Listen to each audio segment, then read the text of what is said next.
Thank you for joining. She's dropping the T-shirt to front door tarot. We're going to watch these karmics, okay? The Dark Collective. That's the new word for 2026. The Dark Collective. We're going to watch and see what's going on with them, okay? Father God throwing it in my face, so I'm going to throw it in y'all face. Every time they do something, every time some new information come out, I'm going to throw it on out there so the collective can have their motherfucking way with you. All right, here it is, karmic. The poison you pour for others eventually fills your own cup. My dear chosen ones, lean in for a moment, because what I'm about to tell you isn't a whisper, it's a thunderclap. Some people thought they could aim their hate at you. Uh-oh, that looks like the Grand Reaper right there. Walk in daylight untouched. They mistook your quiet for weakness, your patience for permission, and your dignity for defeat.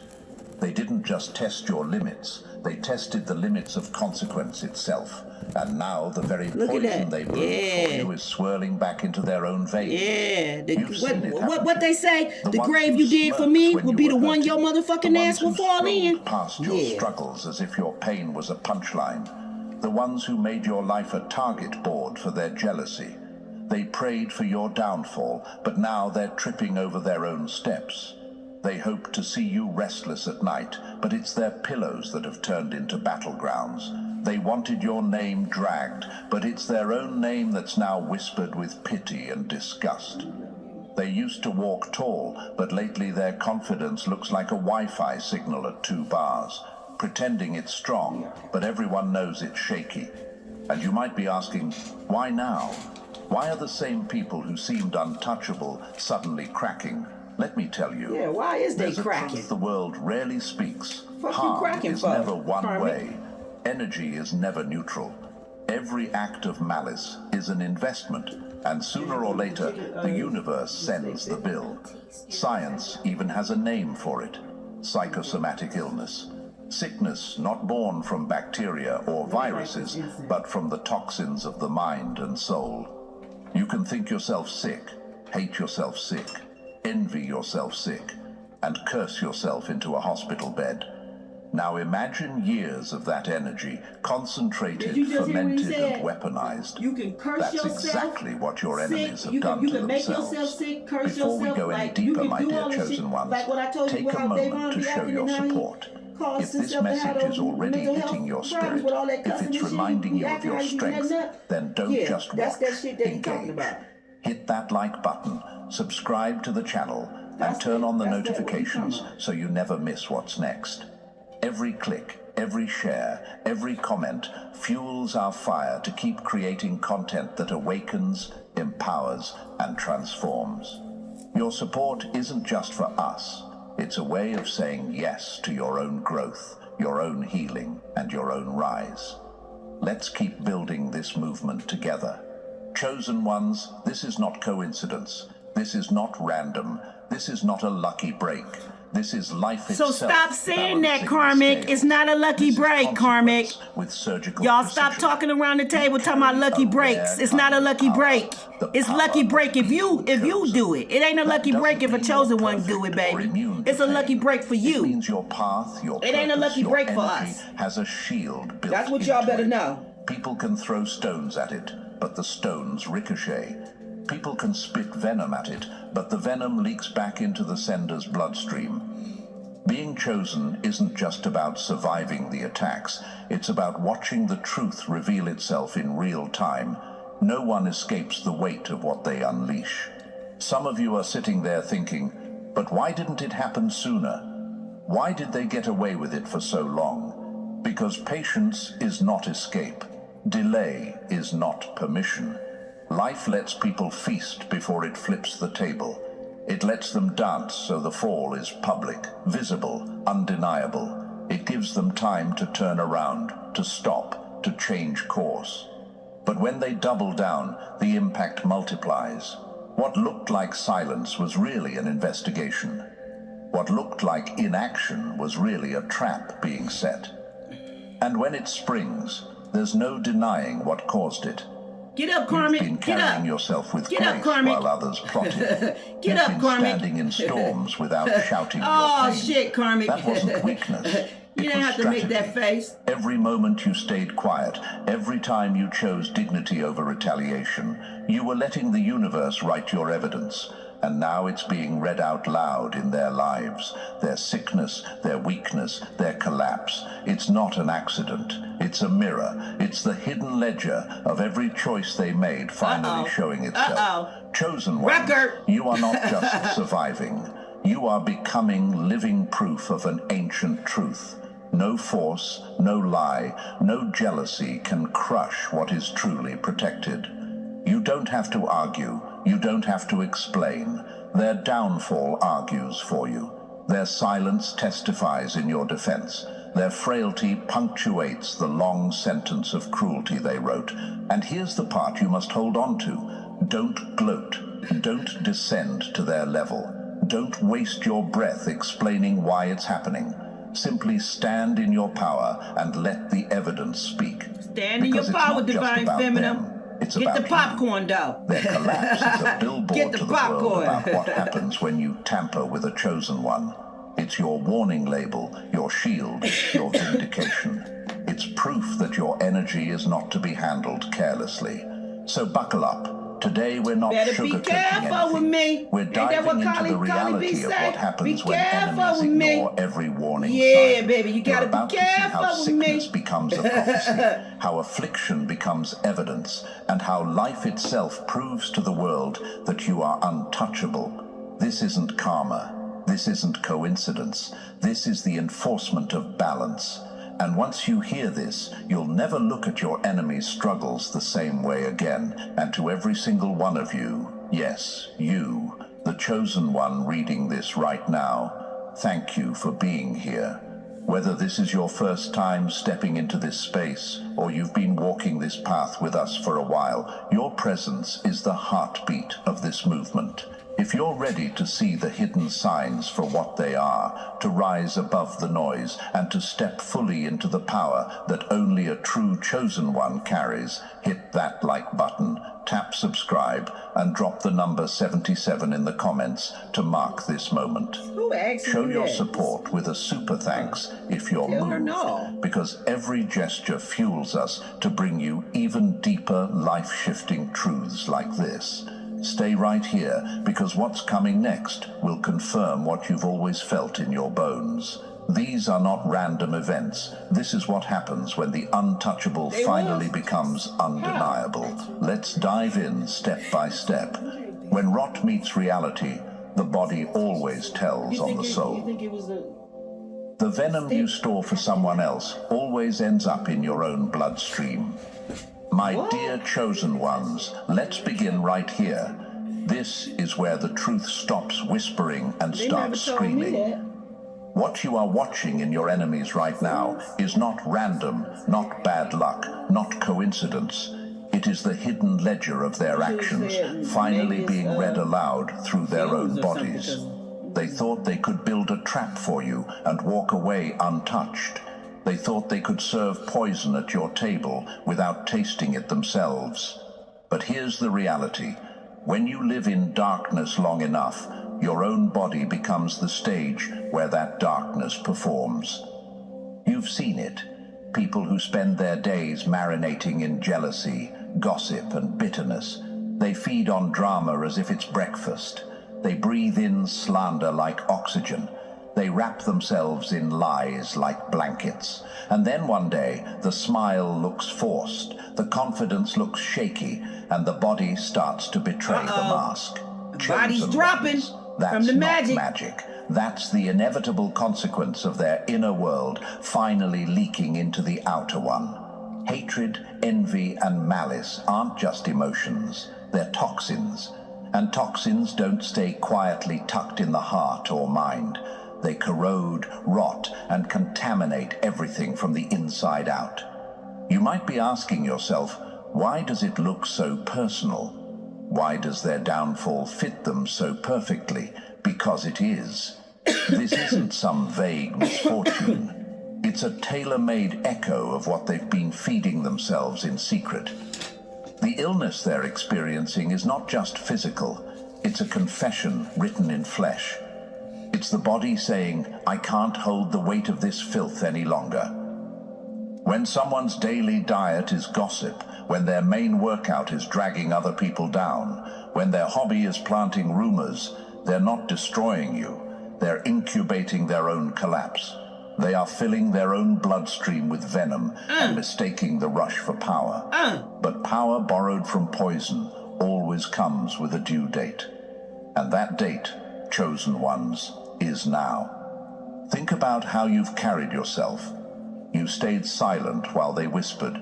You rose above while they tried to drag you down. You chose dignity over retaliation. And all the while, the same energy they aimed at you was circling back to its sender, fermenting inside of them. It wasn't a punishment without cause.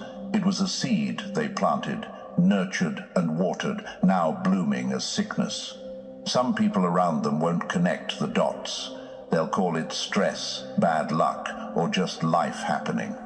But you, chosen ones, you can see deeper. You know when rot finally meets reality. The body becomes a billboard of what's been hidden for years. This is not a random illness. It's the inevitable conclusion of a toxic inner life. And here's the twist of irony. They built a prison for you, but they're the ones now living in it.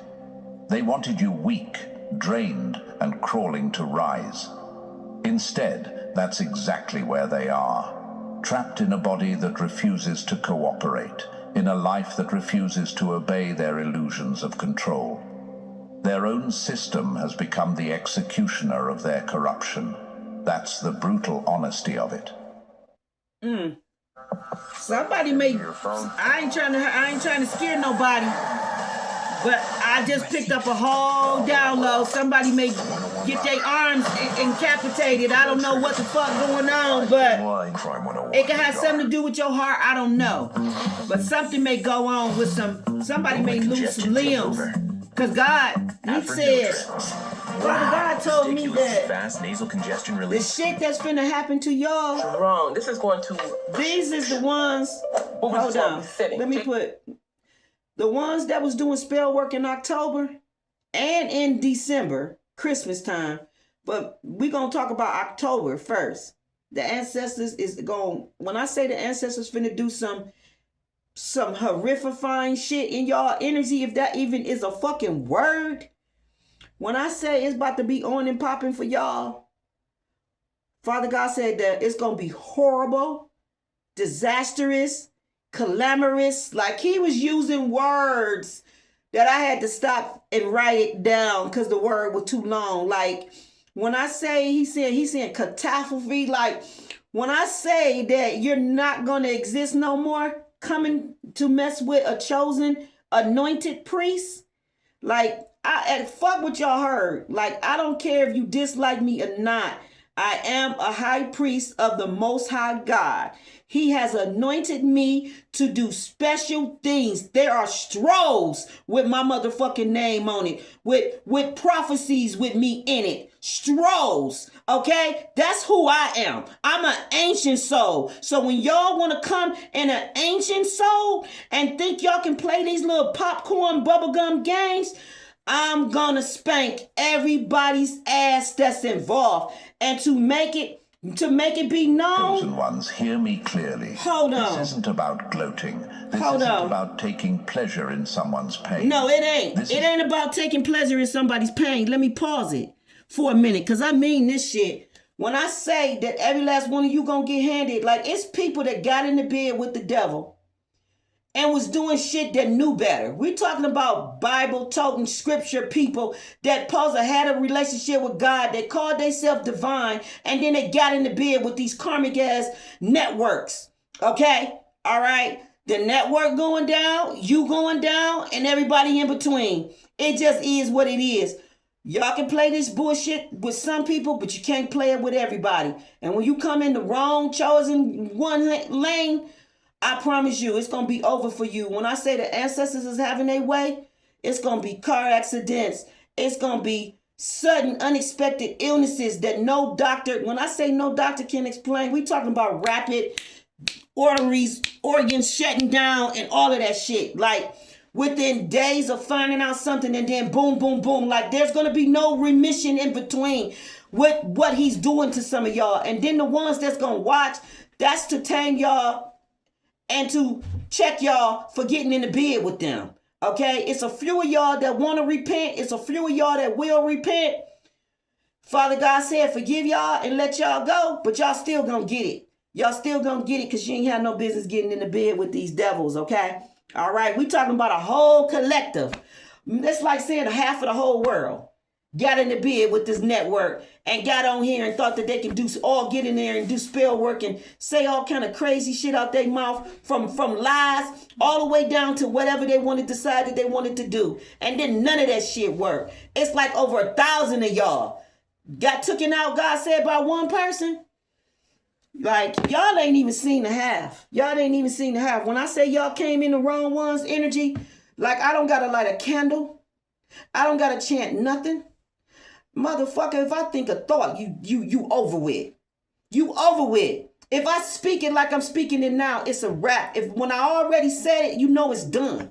That's what y'all finding out too. You're finding out that the stuff that I've been telling y'all, it wasn't no popcorn shit. It wasn't no delusions in that shit. It was all facts. It was all real. And I gave it to you raw to try to save you, to try to help you, to at least make half of y'all come to y'all senses. But y'all all was cowards. Y'all all fell behind the enemy and got in the bed with him. Now y'all gonna watch him go down permanently. And then the rest of y'all gonna get spanked in various ways. We talking about relationships, people backing away from y'all already. Y'all doing that. They backing away. They don't want to be a part of y'all. We talking about opportunities coming off the table. We talking about the opportunities you want is now mine. They're now mine. They belong to me. Whenever God feel free to give them to me. You're going to watch me rise, shine, and stand in that shit. Okay? And I ain't got to say a word because what's understood don't got to be fucking explained. Especially when you on a motherfucking carpet. So, it is what it is, okay? When nothing that I said was a delusion, not nan time, but we already know that. That's why y'all was in my energy with the attack game. Because if y'all really thought I was bullshit and y'all really thought that all that stuff was an illusion, y'all wouldn't have went so hard. So many y'all, so many groups, y'all wouldn't have went so hard. You feel what I'm saying? So that lets me know how much of a giant, like I be saying in my readings, how much of a giant I am over you peons and how you never even had a chance with me. It's like, I don't know. Y'all thought y'all was giants and y'all thought I was David and y'all keyed and laughed and mocked everything about me, which is affiliated with God. So it's like y'all mocked God. Y'all keyed and mocked God. And then he took one pebble, boom, and knocked out the whole motherfucking colony. And he just getting started. So, like I said, Karmic, get in line.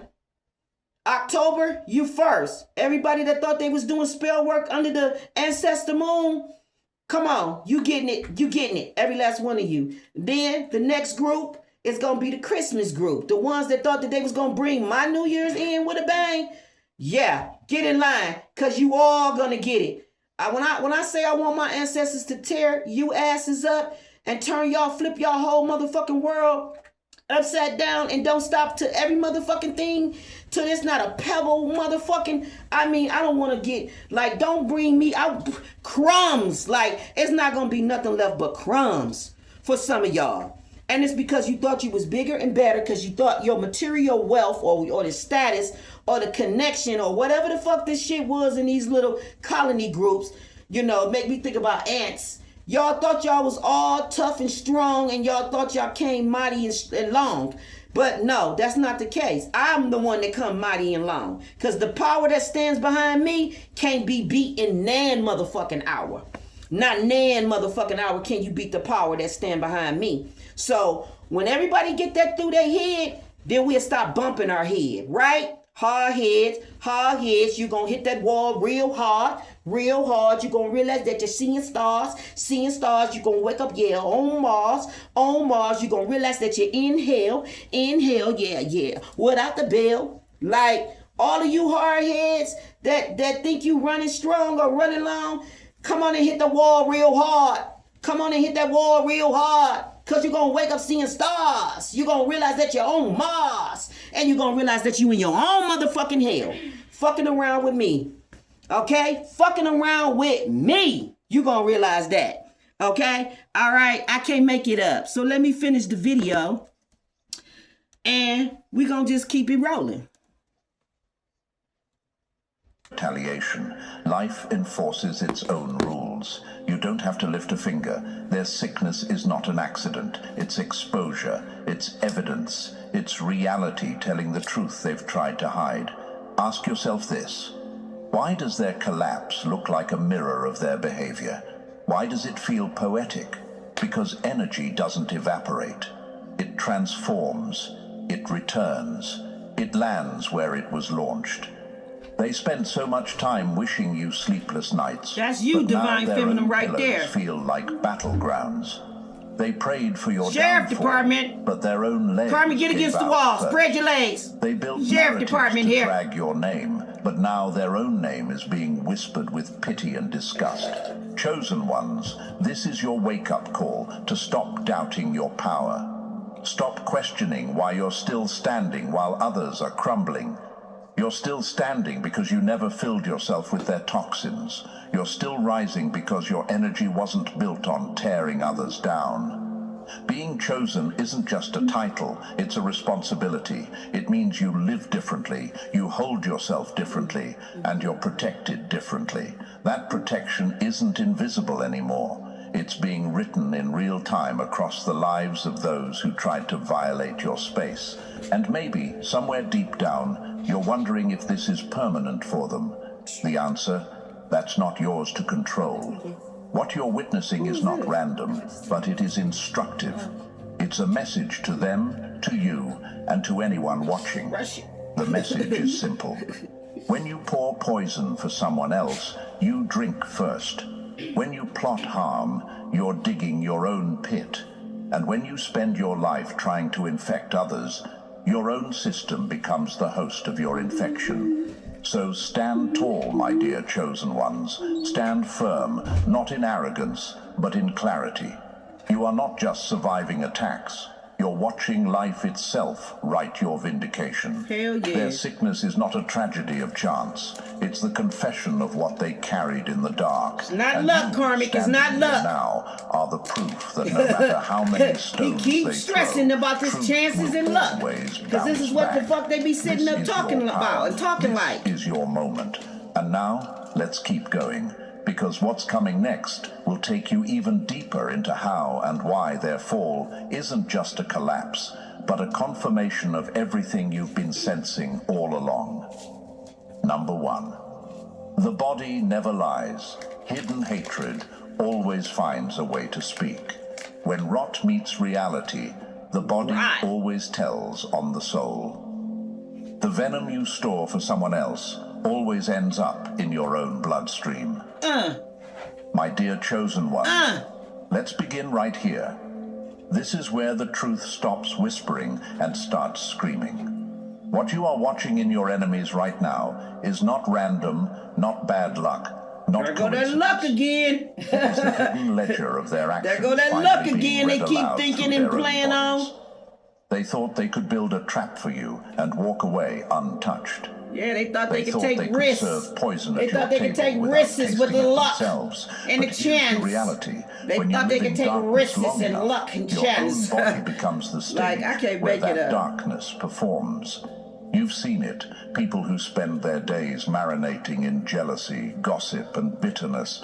They feed on drama as if it's breakfast. They breathe in slander like oxygen. They wrap themselves in lies like blankets. And then one day, the smile looks forced. The confidence looks shaky. Yeah, and the body 'cause starts they know to they betray ass the finna get mask. handed. Chosen ones, that's not magic. That's the inevitable consequence of their inner world finally leaking into the outer one. I told you. Hatred, envy, Guilt. and malice aren't just emotions, they're toxins. And toxins don't stay quietly tucked in the heart or mind. They corrode, rot, and contaminate everything from the inside out. Yeah, that's a guilty conscience. You might be asking yourself, why does it look so personal? Why does their downfall fit them so perfectly? Because it is. This isn't some vague misfortune. It's a tailor-made echo of what they've been feeding themselves in secret. The illness they're experiencing is not just physical. It's a confession written in flesh. It's the body saying, I can't hold the weight of this filth any longer. When someone's daily diet is gossip, when their main workout is dragging other people down, when their hobby is planting rumors, they're not destroying you. They're incubating their own collapse. They are filling their own bloodstream with venom and mistaking the rush for power. But power borrowed from poison always comes with a due date, and that date, chosen ones, is now. Think about how you've carried yourself. You stayed silent while they whispered. You rose above while they tried to drag you down. You chose dignity over retaliation. And all the while, the same energy they aimed at you was circling back to its sender, fermenting inside of them. It wasn't a punishment without cause. Father God, you it was funny a seed now. They planted, you funny. Nurtured, and Not watered, the fermenting. now blooming as sickness. Some people around them won't connect the dots. They'll call it stress, bad luck, Not or the just fermenting, life Father happening. God. You just but you, chosen me on ones, to the you word. can see Now you deeper. throwing it in the you whole know video? when what finally meets reality. The body becomes a billboard of what's been hidden for years. This is not a random illness. It's the inevitable conclusion of a toxic inner life. And here's the twist of irony. They built a prison for you, but they're the ones now living in it. They wanted you weak, drained, and crawling to rise. Instead, that's exactly where they are, trapped in a body that refuses to cooperate, in a life that refuses to obey their illusions of control.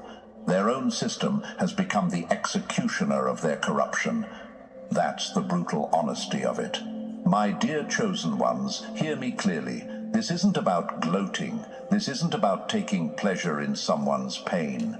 This is about understanding the power you walk in and why you don't have to lower yourself to retaliation. Life enforces its own rules. You don't have to lift a finger. Their sickness is not an accident. It's exposure. It's evidence. It's reality telling the truth they've tried to hide. Ask yourself this. Why does their collapse look like a mirror of their behavior? Why does it feel poetic? Because energy doesn't evaporate. It transforms. It returns. It lands where it was launched. They spent so much time wishing you sleepless nights, but now their own pillows feel like battlegrounds. They prayed for your downfall, but their own legs gave out first.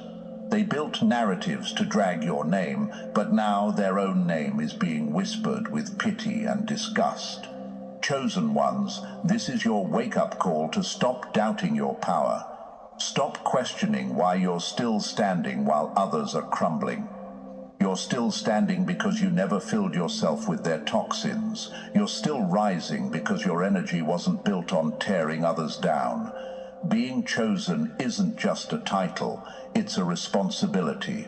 It means you live differently, you hold yourself differently, and you're protected differently.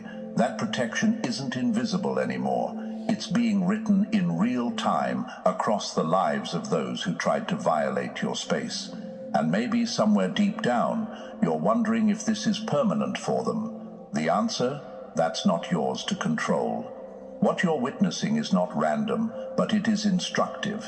It's a message to them, to you, and to anyone watching. The message is simple. When you pour poison for someone else, you drink first. When you plot harm, you're digging your own pit. And when you spend your life trying to infect others, your own system becomes the host of your infection. You better say So it. stand tall, my dear chosen ones. Stand firm, not in arrogance, but in clarity. You are not just surviving attacks. You're watching life itself write your vindication. Their sickness is not a tragedy of chance. It's the confession of what they carried in the dark. And you, standing here now, are the proof that no matter how many stones they throw, truth will always bounce back. No This no is matter your how many power. stones they This is throw, your truth will moment. be said that And they now, know that I'm the let's queen keep bee. going.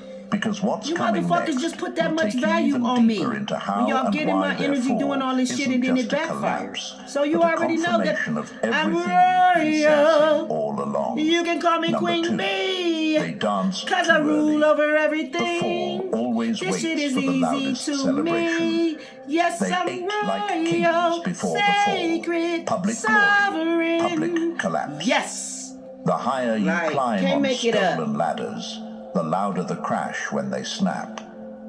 My dear chosen ones, this is where the story gets even clearer. Let me pause it while it's on the commercial. Divine Masculine, you knocking it out the park. You hauling something away. You telling some motherfuckers to line that shit up in 26. Somebody getting a whole group in check. Somebody standing up for Divine Feminine, and they getting a whole motherfucking group in check, and they cutting that shit off. That's what the fuck I just seen. Yup. There's a masculine doing that. Yeah, something about big balling, hitting it in the hole. Yeah, big. Big life. Yeah, y'all about to see somebody rise in a way like y'all never thought, like y'all never wanted to see, and it's gonna go down big and fast, and it's gonna be big as a motherfucking arena, like a nigga coming to see Shaq or somebody. I don't know, LeBron. Okay, like I can't make this shit up. Kobe, you gotta throw him in there. Like, y'all got it twisted. It's going down. Have you noticed how some people celebrate too soon? They throw parties over your pain. They make parades out of your setbacks. They gloat as if they've already won the war because they scored one battle. They laugh louder, post more, strut harder, believing that your silence equals surrender. They think the stage belongs to them. And for a while it looks like it does. But chosen ones, what you're seeing isn't victory. Kick you in the motherfucking it's a setup. Life has a rhythm and it never skips a beat. When people build their celebrations on someone else's suffering, they are essentially placing their arrogance on a stage. They're turning their own hubris into a spectacle. That's why their triumph looks so big at first. It's being recorded, it's being magnified, it's being given an audience. Because when the reversal comes, and it always does, it won't be a whisper behind closed doors. It will happen on the same stage where they danced. Their victory lap becomes the runway for their downfall. Think about it, chosen ones. If their collapse happened in secret, people would dismiss it. They'd call it bad luck. They'd call it stress. They'd call it coincidence. But when the same crowd that cheered their arrogance also witnesses their unraveling, the truth writes itself. Their party becomes the context. Their collapse becomes the correction. Their own showmanship becomes the evidence that no one can ignore. You may be asking yourself, why does life even let them win first? Why not stop them before they can gloat? Because patience is not weakness. Delay is not permission. Sometimes life gives people a little rope, not to save them, but to show everyone what they'll do with it. And most of the time, they hang themselves with it. They could have used their small victory to soften, to humble, to reflect. Instead, they hardened. They mocked louder. They doubled down. They made their arrogance permanent. And by doing that, they turned patience into proof. My dear chosen ones, understand this. The timing of their rise and fall is not random. It's surgical. Their public celebration is a test they failed, and their public collapse is the evidence of that failure. It's a living warning sign for anyone else thinking of following the same path. It tells the world, this is what happens when you build your pride on someone else's pain. That's why you mustn't envy their feasts. Their tables are laced with the consequences they haven't tasted yet. There's another reason for the visibility of it all. A private smear can isolate you. It can make people doubt you, question you, even turn against you. But a public reversal after a public celebration rewrites the narrative in real time. It exposes the liar. It restores your credibility. it shifts the weight of shame from your shoulders back to theirs. Everyone who watched them gloat now watches them stumble. The stage that once belonged to their arrogance becomes the arena of their exposure. Look at that long ass line. Look at that long ass line of people that's getting it. Look, can't make that shit up. Look how long that line go. Like, it's a shame. That's a fucking shame. That's a fucking shame, because I never came to bring that many motherfuckers to hell. I came to bring that many motherfuckers to God. So it's a fucking shame that many motherfuckers had hate, had all kind of dark shit going on in their heart, wasn't healed in no type of way, had no business even ever being in a spiritual community, did that and tried to do that much damage to one person. It's a fucking shame to see that shit. Don't doubt your power. What a shame. What a crying God shame to see that many people in line fall short to confusion, control, influence of the motherfucking man. I cannot make this shit up, Father God. Have mercy on their souls for what they do not know. Because as have mercy, Father.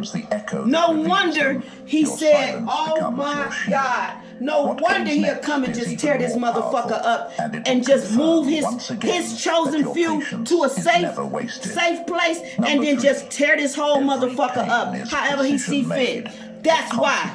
That's why, because y'all don't honor his fucking anointed chosen one. The very same shit they did to Jesus is the very same shit y'all basically did to me. So how you think he feel right now about y'all? How you think he feel about all this shit that went down? Let's be honest. Whoa, Jesus have mercy. That's all I can say. Is God is very angry. If I'm picking up all of this right now just from watching that and seeing that view, God is very angry. He's very angry. And the ones that can hear his voice, y'all better repent right now. I'm going to keep it real with you. I'm going to keep it real with you. The damage you experiencing, I'm going to keep it real with you. They tried to inflict. Let me say it before he say it. Because this is just how much I'm tapped in with this video and I ain't even seen this shit. I'm watching it like y'all watching it. Y'all ones that know better, y'all better repent right now before the Most High God. It ain't got nothing to do with me. Like, take me out of the equation because I'm just a vessel. I'm just a vessel that he used, like a soul that he brought here, a vessel that he used. Think about the Aurora energy. Think about me, God in me form, and y'all did all that shit to him. The ones that know how to repent and correct yourself, I would advise you to correct yourself. The ones that know that they need to do a public apology, whatever, whether it's to the person's face or whatever this is God telling you to do, you better do it. You better do it fast before everything that you love be fucking destroyed down to nothing. When I say that God is a very loving God, he's a very understanding God, God is merciful and God is real. I watched a whole clip of a girl and her kids. It had me crying in tears watching this video. I watched this girl with her kids be homeless out in the street and had been out there for 2 years. This man came up to her and blessed her. But how it went down was, I think she might have helped him. She did some old fluky shit like helped him. Even though she was fucked up on the curb with her kids, she did some fluky shit like helped him. Like the very thing that I would do if it was me. And so I'm just crying watching this video. When I say that girl ended up, that man was walking around to see who he can bless. And he was giving them large sums of money. Large sums of money. I'm talking about life-changing money. All I know is, and all I can tell you is, that girl walked away with $1 million. She walked away with a house. She walked away with a new car. She walked away with 10 fucking opportunities to any fucking job she want. And she walked away with $369,000 in her motherfucking hand. Or was it 700 and some thousand? Matter of fact, it was 700 and some thousand. The 300 and some thousand went on the car in the house. Okay, she was left with 736,000. So let me tell you what type of God we serve. Okay. If he would deliver her out of her situation and problem, how much more do you think he'll do and put you in that type of situation or problem? That's something somebody better think about, because that girl was out there for 2 fucking years. So I can't even imagine walking past her, not acknowledging her, and not saying anything to her about what's up, sis, what's up, what you and the baby need. What y'all out here doing? Like, I cannot even fathom walking past her and not saying that. But I bet you everybody that was in my energy, Holy Spirit, speak now, that did this horrible shit in my energy, I bet you none one of you would stop and help a person out of their situation. Not nan one. So you better pray to God and repent fast that you don't see them type of situations. Because what y'all did to me and my energy, I'm telling you, you better pray that you don't see them type of situations for you and your family or anybody that you love. Because it's not right to do this shit that y'all do and think that you just gonna rest at night and wake up the next day and just eat lobsters and shrimp and just, wear name brands and just think you gonna sit in the spotlight. All of your opportunities is gone. Every room that you thought you wanted to get in or you thought you could get in, that shit is dead, it's closed, it's locked. You're not getting in them rooms no more. Especially when all your shit is airing out into them rooms about how you really is and how you really get down. Ain't none of that shit, no. It's not going to be handed to you. You're not getting no red carpet. You're not getting no purple robe. And you're not getting no keys to shit. So you better understand and know that. Like, it's fucked up and sad that people that I used to, I'm going to say not look up to, but I felt like they was equal to me. So I would watch their channel and promote them and all that stuff. I would not dare, cannot dare. None of y'all shit has not come past my past my timeline, and I don't know how long. And I'm paying attention to it, and I know that's God letting me know each one who did what, because y'all stuff don't even come across my platform no more. I mean, across my timeline no more. So I know who got in the bed with who and what went on.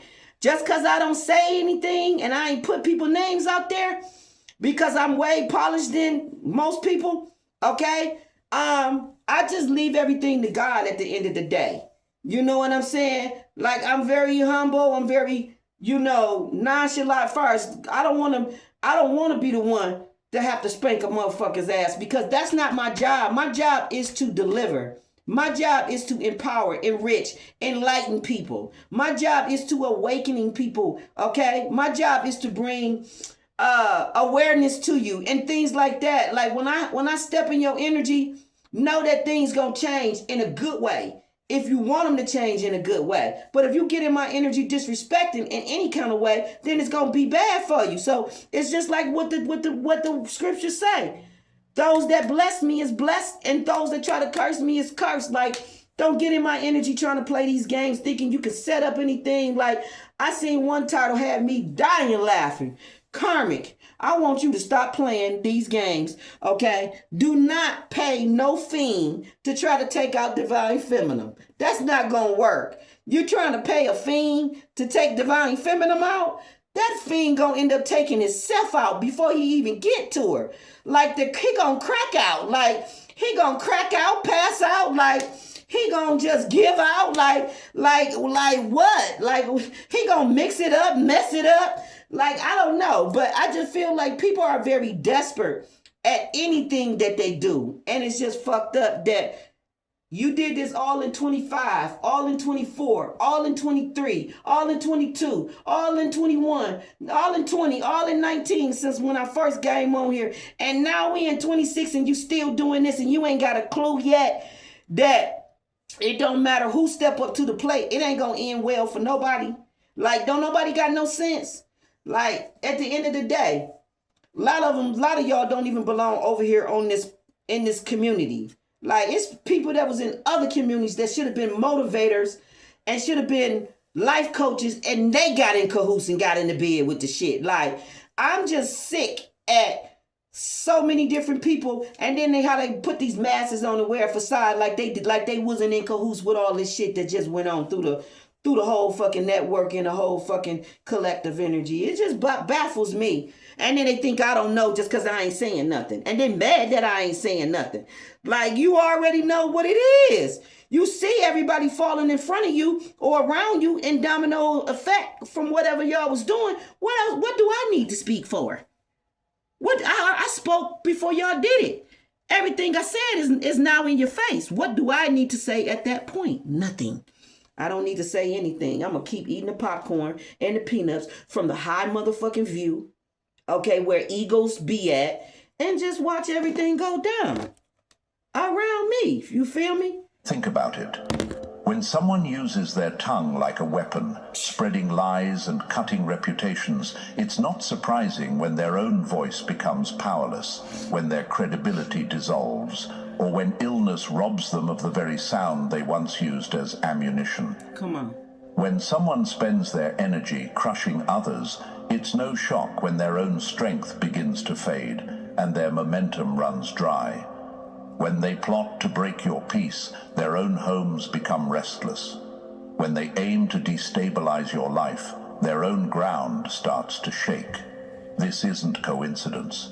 This is calibration. Chosen ones, you've probably noticed how almost poetic it looks, the way their suffering mirrors their behavior. That's because energy doesn't evaporate. It transfers, it loops, it lands where it originated. This is why their sickness feels so personal, so tailored, so unmistakable.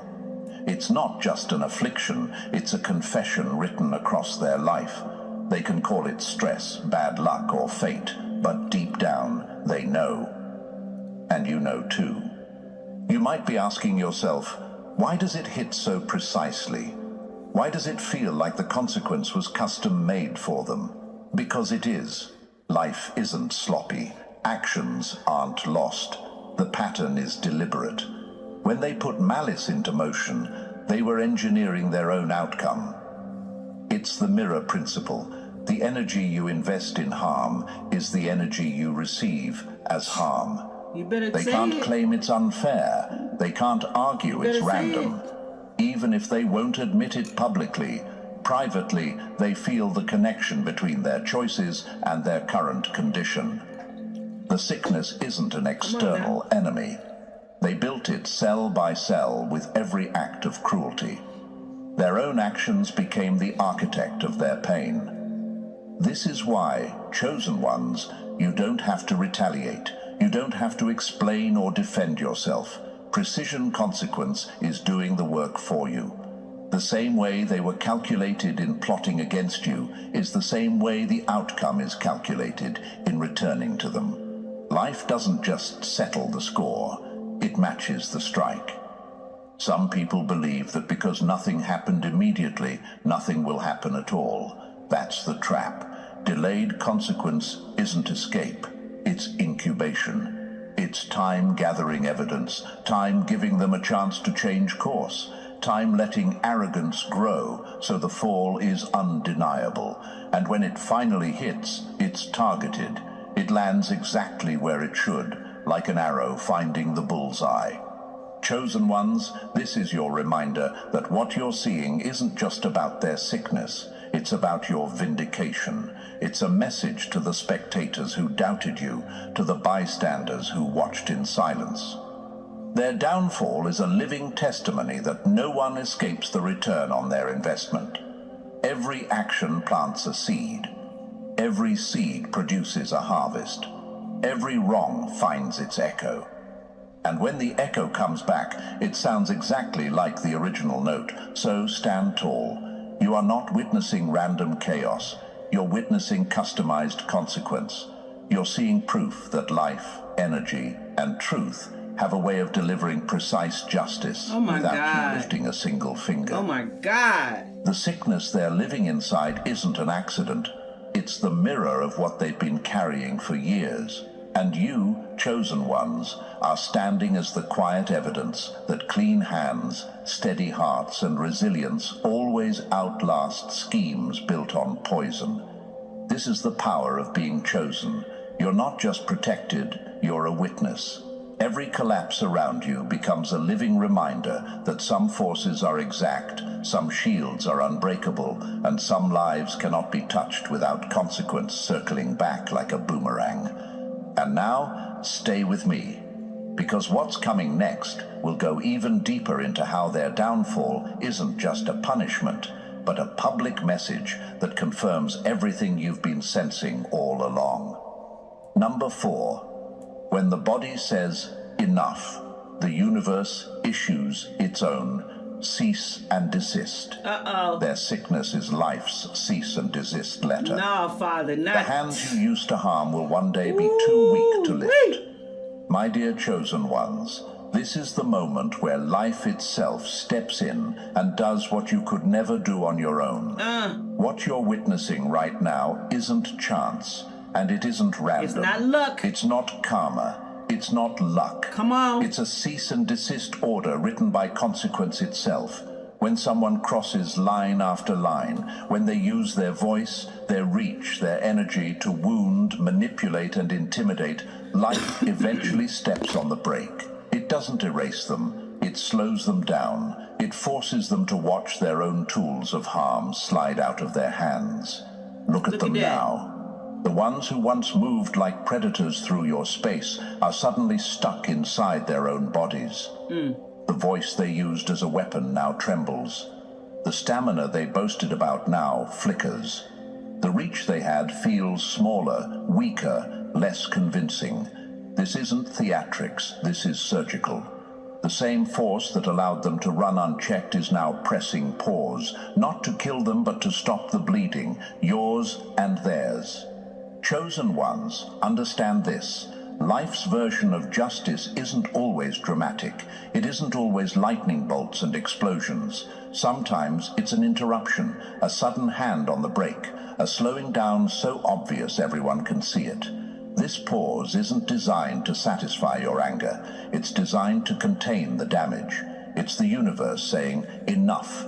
You don't get to keep swinging while pretending to be clean. And while they're frozen in that pause, something powerful happens for you. Smear campaigns lose momentum. Lies die at their source. Plots wither without the person who feeds them daily.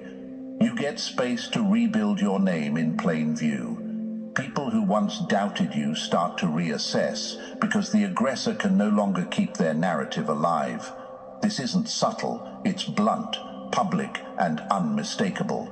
The instruments of harm have been unplugged. There's another layer to this: humiliation as a teacher. Being stopped in private is one thing. Being slowed down in front of an audience is another. The swagger they once performed gets stripped away. They're reduced to the very state they tried to force on you, weak, limited, fighting to stand. That public weakness is not just punishment, it's an opportunity. It can either break a person or crack them open to truth. In the pause, there is still a chance to change, to face what they've done, to reckon with their motives. But humility is unavoidable. My dear chosen ones, don't mistake this for revenge. This isn't about spectacle. This is about protection and exposure. By leaving them alive but incapacitated, life keeps the lesson visible. People can see the outcome of cruelty without the cover of conspiracy or excuses. The sick person becomes a walking notice to anyone tempted to follow the same path. This is what happens when you cross boundaries you shouldn't cross. This is why you don't have to shout. You don't have to prove anything. Life is already holding up a mirror. Their sickness, their weakness, their pause is the mirror. It says plainly to everyone watching, your power isn't endless, your reach isn't infinite, and your actions will circle back. Chosen ones, hold your head high. That mean you can be touched. What's happening right now You can be touched. is your breathing space. That mean you it's can your be touched. restoration. It's the evidence that what tried to crush you has been contained. And it's a warning to every spectator, the ones thinking about trying you next, that even patience has a breaking point. So stay grounded, stay clear, This isn't your doing. This is the consequence of their doing. Their sickness is life's cease and desist letter, a public pause designed to protect you, expose them, and write a lesson the whole room can read. And now we'll go even deeper into the next revelation, because what comes after the pause will confirm everything you've suspected about your own untouchability. Come on. Number 5. They laughed at your scars. Now they bleed from the same wounds. Mocking someone's pain is the fastest way to book your own turn in the fire. If you can send it out, you can get some this too. One cuts deep. Surely, if you can send it to somebody and wish it and hope and pray for it for them, surely you can get it too. They used against you. They made your struggles their entertainment, turned your setbacks into social currency, and thought that every tear you shed was proof of their superiority. But the tables have turned, and not quietly. The same stage where they once performed your downfall has become the scene of their own unraveling. They treated your wounds like content, scrolling, sharing, smirking, as if pain was something they could profit from. They measured their worth by how publicly they could humiliate you, how confidently they could downplay your suffering. But life, chosen ones, has a sharp sense of irony.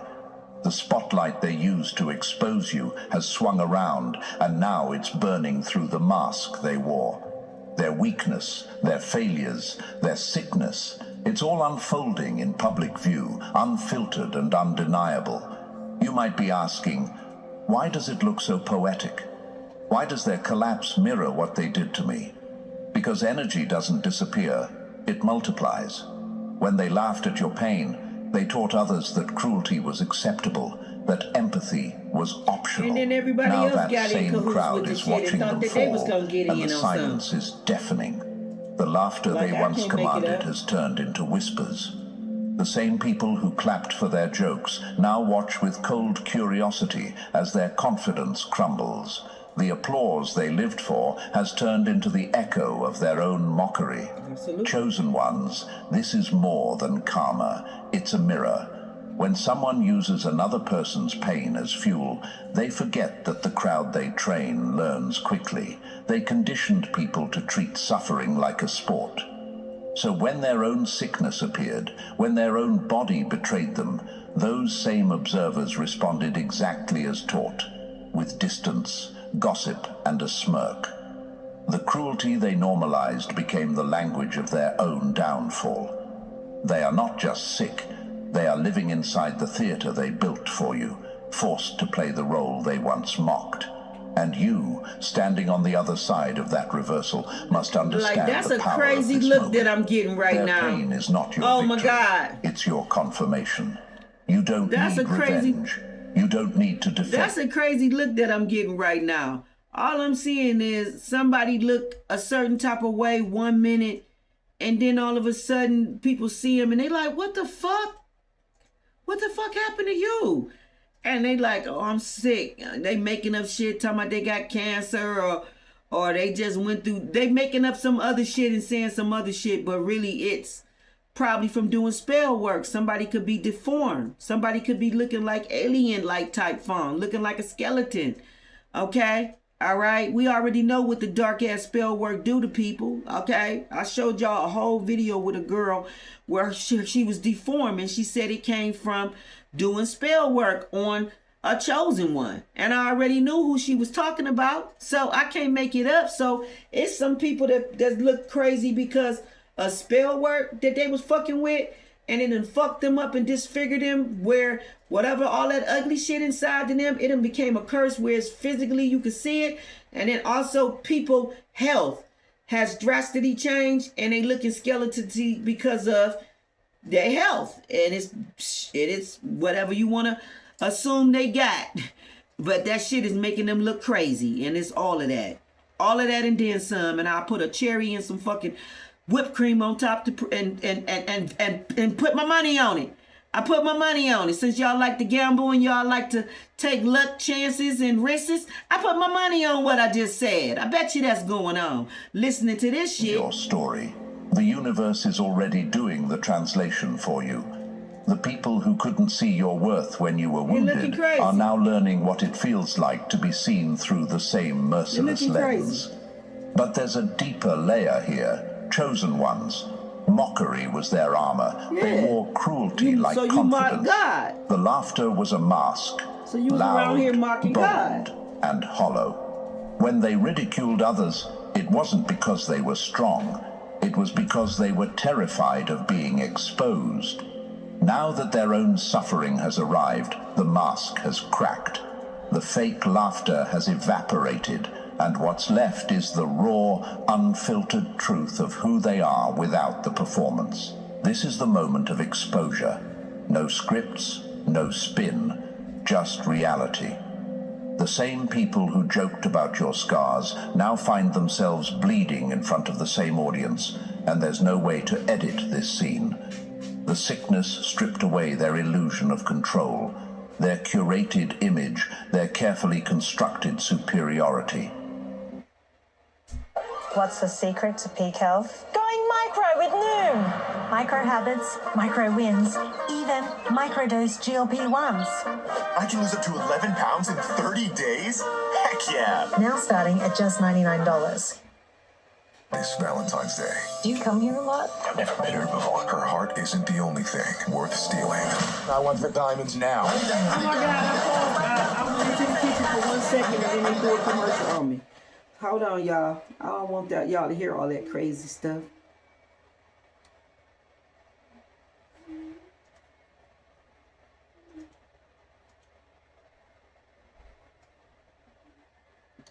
Everybody got hair products and everybody swear to them that they grow your hair.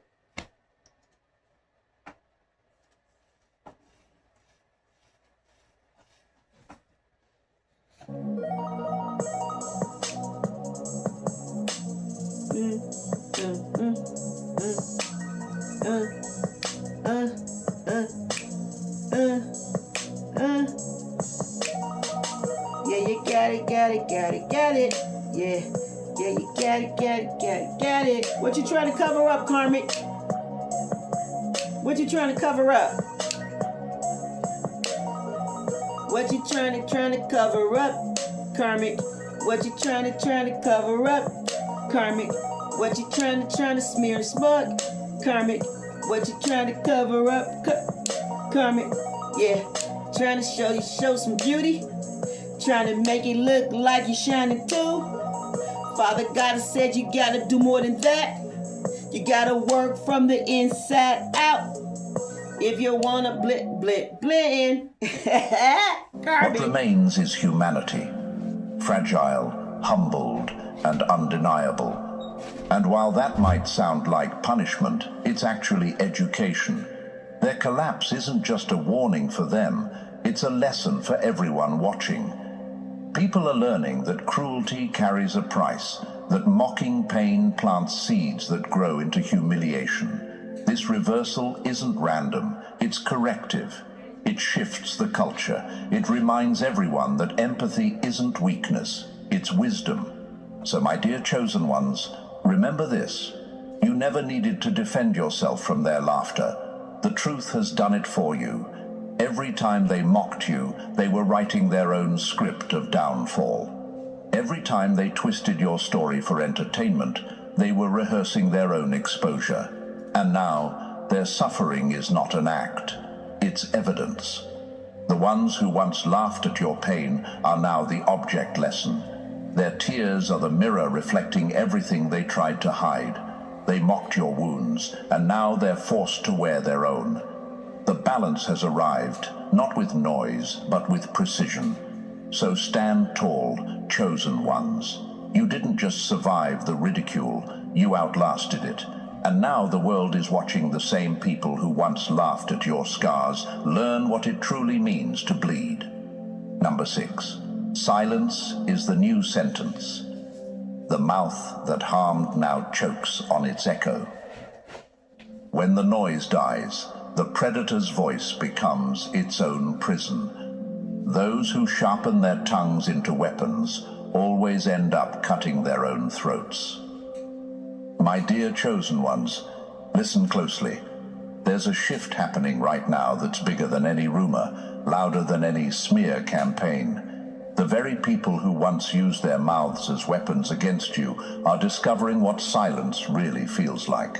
For years they treated sound like ammunition, lies dressed up as facts, whispers turned into wildfire, insults sharpened into a broadcast meant to bruise you. They built influence out of rumors, steered crowds with falsehoods, and bruised hearts with their declarations. Speech was their engine of harm. But here's the thing about engines built on destruction. They don't run forever. Eventually they choke on their own fuel. Chosen ones, what you're witnessing now is not random. It's not luck. It's precision. Life itself has pressed pause on their noise. The illness they're facing isn't designed to erase them. It's designed to neutralize them. It's not finality.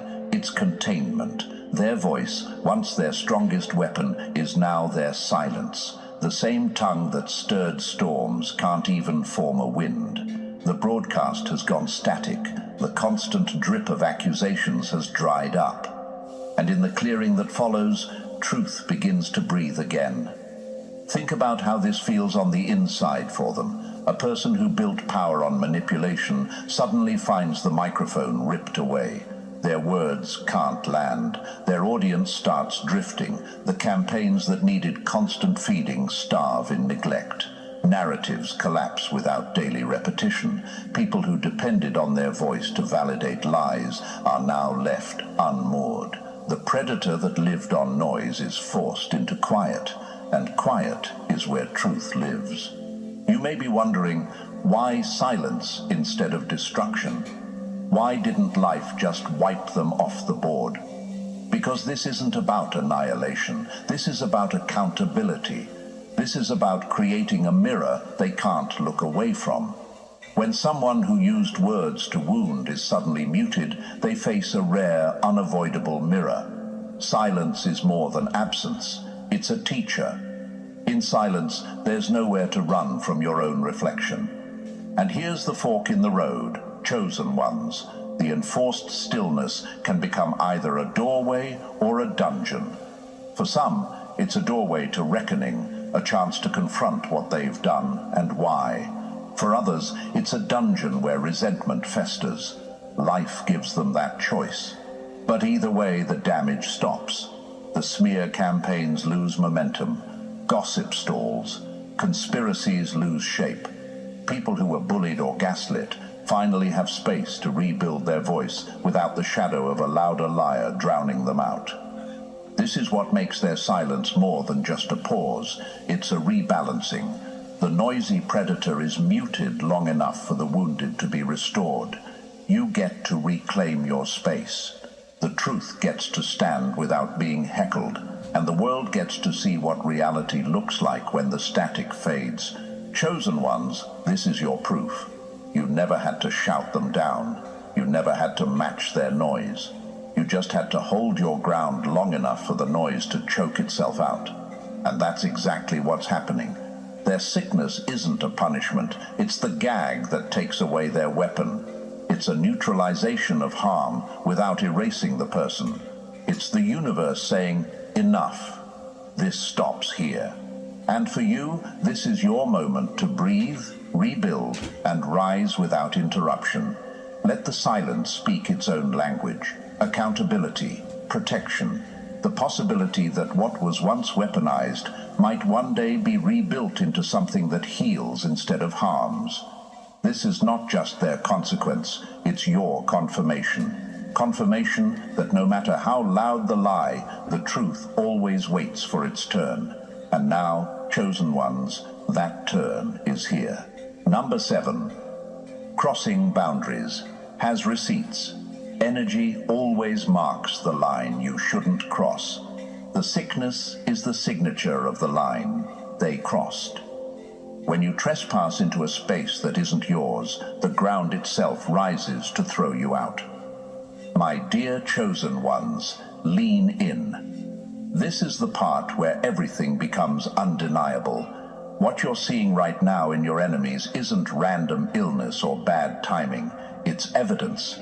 It's not a vague warning, it's a signature written in their own bodies confirming they crossed a line they were never meant to touch. They thought they were dealing with ordinary rivalry, but you're not ordinary. They didn't just attack a person, they tampered with a force they couldn't see. Chosen ones, you carry protections that aren't stamped on your forehead, but they're real all the same. Your path is wrapped in boundaries even your enemies can't read, but crossing them has a cost. People mistake your calm for a blank check. They think your silence is weakness and your restraint is consent. They don't understand that patience is not permission, and when they finally reach too far, the return is swift, precise, and undeniable. That's what you're watching now, life itself drawing a red circle around their actions and saying, "This is the moment you went too far." Their sickness is not punishment for punishment's sake. It's a record. It's courtroom proof without the courtroom. It ties their trespass back to the act with such clarity that excuses crumble. You can almost see the chain reaction. First the attack, then the smug celebration, then the unexplained collapse. To outsiders, it might look like stress or coincidence, but to those with eyes to see, it's testimony in real time. The body becomes the affidavit. The symptoms become the confession. And here's the beauty in it for you, chosen ones. You don't have to argue. You don't have to defend yourself against the stories they've spun. You don't even have to explain why you're still standing. Their downfall explains it for you. Their sickness tells the truth louder than your words ever could. The narrative they built about you begins to dissolve under the weight of their own consequences. People start connecting dots on their own. Attack, then celebration, then collapse. Even the ones who doubted you begin to see the pattern. This is more than poetic justice. It's the enforcement of boundaries. It's the logic of cause and effect. They stepped into territory reserved for something bigger than themselves, and now the response matches the trespass. It's pointed, it's proportional, it's unmistakable. Their health, their reputation, their influence, all of it begins to erode in a way that mirrors exactly what they tried to erode in you. Notice how public it is. Life could have corrected them quietly. The sickness could have been invisible, but no, this is a public correction. The record is being set straight in front of witnesses. What was hidden is being dragged into the light. The same crowd that once believed their lies now watches their collapse. The moral weight that was unfairly placed on you is being shifted back where it belongs. This is vindication you don't have to manufacture. It's happening without your input, without your effort. Chosen ones, hold on to this truth. There are lines you don't cross. Your enemies are learning that too late. The sickness they're carrying isn't just a physical condition. It's a warning label for anyone thinking of trying the same thing. It says in no uncertain terms, some targets are marked, some boundaries are untouchable. Violate them, and the response will be tailored to your affront. And the power in this for you. You get to walk forward clean. You get to live without bitterness, because life itself does the balancing. You don't have to swing back. You don't have to prove your worth. You are the worth. You are the proof. Their sickness is not your revenge. It's the natural echo of their own actions. It restores balance, exposes the trespasser, and warns the rest who might be tempted to test the limits around you. So stand tall, my dear chosen ones. You are not just surviving, you are becoming living evidence that some boundaries are real, even when they're invisible. And those who ignore that truth discover it the hard way, written not in ink, but in their own bones. Number 8. The ripple that never dies. Their choices rewrote their legacy. When pain becomes inheritance, the ripple they started doesn't end with them. A stone thrown into a lake never sinks alone. Its ripples touch every shore. My dear chosen ones, let's go deeper now. What your enemies are facing isn't just a personal sickness, it's a legacy unraveling. What you're witnessing in their bodies is only the first visible crack. The tremors travel far beyond their skin. This is not a random event. This is the echo of a choice that never truly belonged to them alone. They thought their actions stopped at you. They believed that targeting you was an isolated act, something that would only bruise your life and leave theirs untouched. But chosen ones, when people come for you, they're not just trespassing into your personal space. They're stepping into a force with a long memory. Actions against a chosen one do not fade quietly. They ripple. Those ripples don't care about excuses or distance. They travel through relationships, through households, through legacies. Look closer. Have you ever noticed how certain patterns repeat in families? The same struggles echo across generations. The same obstacles appear, like weeds sprouting from the same soil. That isn't superstition, it's momentum. Energy does not vanish when the person who launched it walks away. It stays, it imprints, it waits. When someone chooses malice over integrity, that malice does not politely disappear after the act. It embeds itself in their system, their habits, their decisions, and yes, their bloodline. This isn't about punishment for the innocent. It's about the simple, brutal reality of cause and effect. You cannot pour poison into a river and then claim shock when the fish downstream die. You cannot train a household to feed on envy and not expect its children to feel the hunger. That's what your enemies never understood. The attacks on you were never just attacks on one person. They were seeds being sown into their own soil, and seeds grow. Chosen ones understand what this means for you. Their sickness is not just a momentary symptom, it's a living record of the boundary they crossed. It's proof written in real time that energy doesn't stop at a single life. It flows, it collects interest, it passes on. This is why their collapse feels larger than a single person falling. It feels like an entire line bending under the weight of one decision. And some of you might be thinking, but isn't that too harsh? Why should their children suffer? The truth is, cycles don't punish, they teach. Patterns repeat until someone breaks them. The fallout that's reaching their lineage isn't an arbitrary strike. It's a demand for reckoning. It's life saying, this ends now. Just as harm can echo, so can healing. But healing requires honesty, humility, and a decision to stop feeding the same poison. Without that decision, the ripple continues. So while their descendants may face struggles or obstacles, those struggles aren't random cruelty. They're the weight of lessons unlearned. They're the signal flare for the next generation to choose differently. This is the real cost of violating a boundary you can't see. Attacking a chosen one is never a private matter. It's never contained. It's not a quick act of spite. It's a trespass with a long memory, one that outlives the offender and writes itself into time. And here's what I need you to hold on to, chosen ones. You don't have to argue your case. You don't have to prove who started what. The evidence speaks louder than any defense. What you're seeing is not just their health failing, but their legacy bending. It's the visible stakes of crossing someone who was never just someone. It's a living testament to your untouchability. The truth is, their war against you was never just a personal feud. It was a collision with something much larger than they understood. And now their sickness confirms it. This is not just about bodies breaking down. It's about lives, names, and patterns being forced to face the energy they unleashed. The echoes of their choices are louder than their excuses.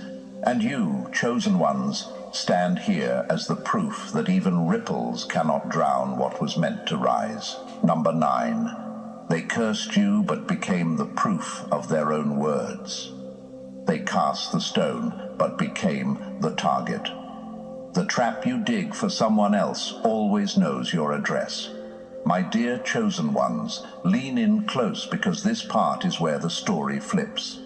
The same people who whispered for your downfall, who plotted and schemed behind closed doors, are now walking straight into the very pit they dug. Every curse they spoke, every rumor they built, every subtle move they made to break you apart has started to orbit back to its source. They prayed for your collapse, but became the answer to their own prayer. That's not luck. That's not chance. That's the way energy moves in this world, like a boomerang that never forgets where it was thrown from. People love to believe their malice is invisible, that their thoughts are harmless until spoken, that their words are weightless once released. But words are not feathers. Intentions are not smoke. Every insult, every lie, every manipulation is an investment.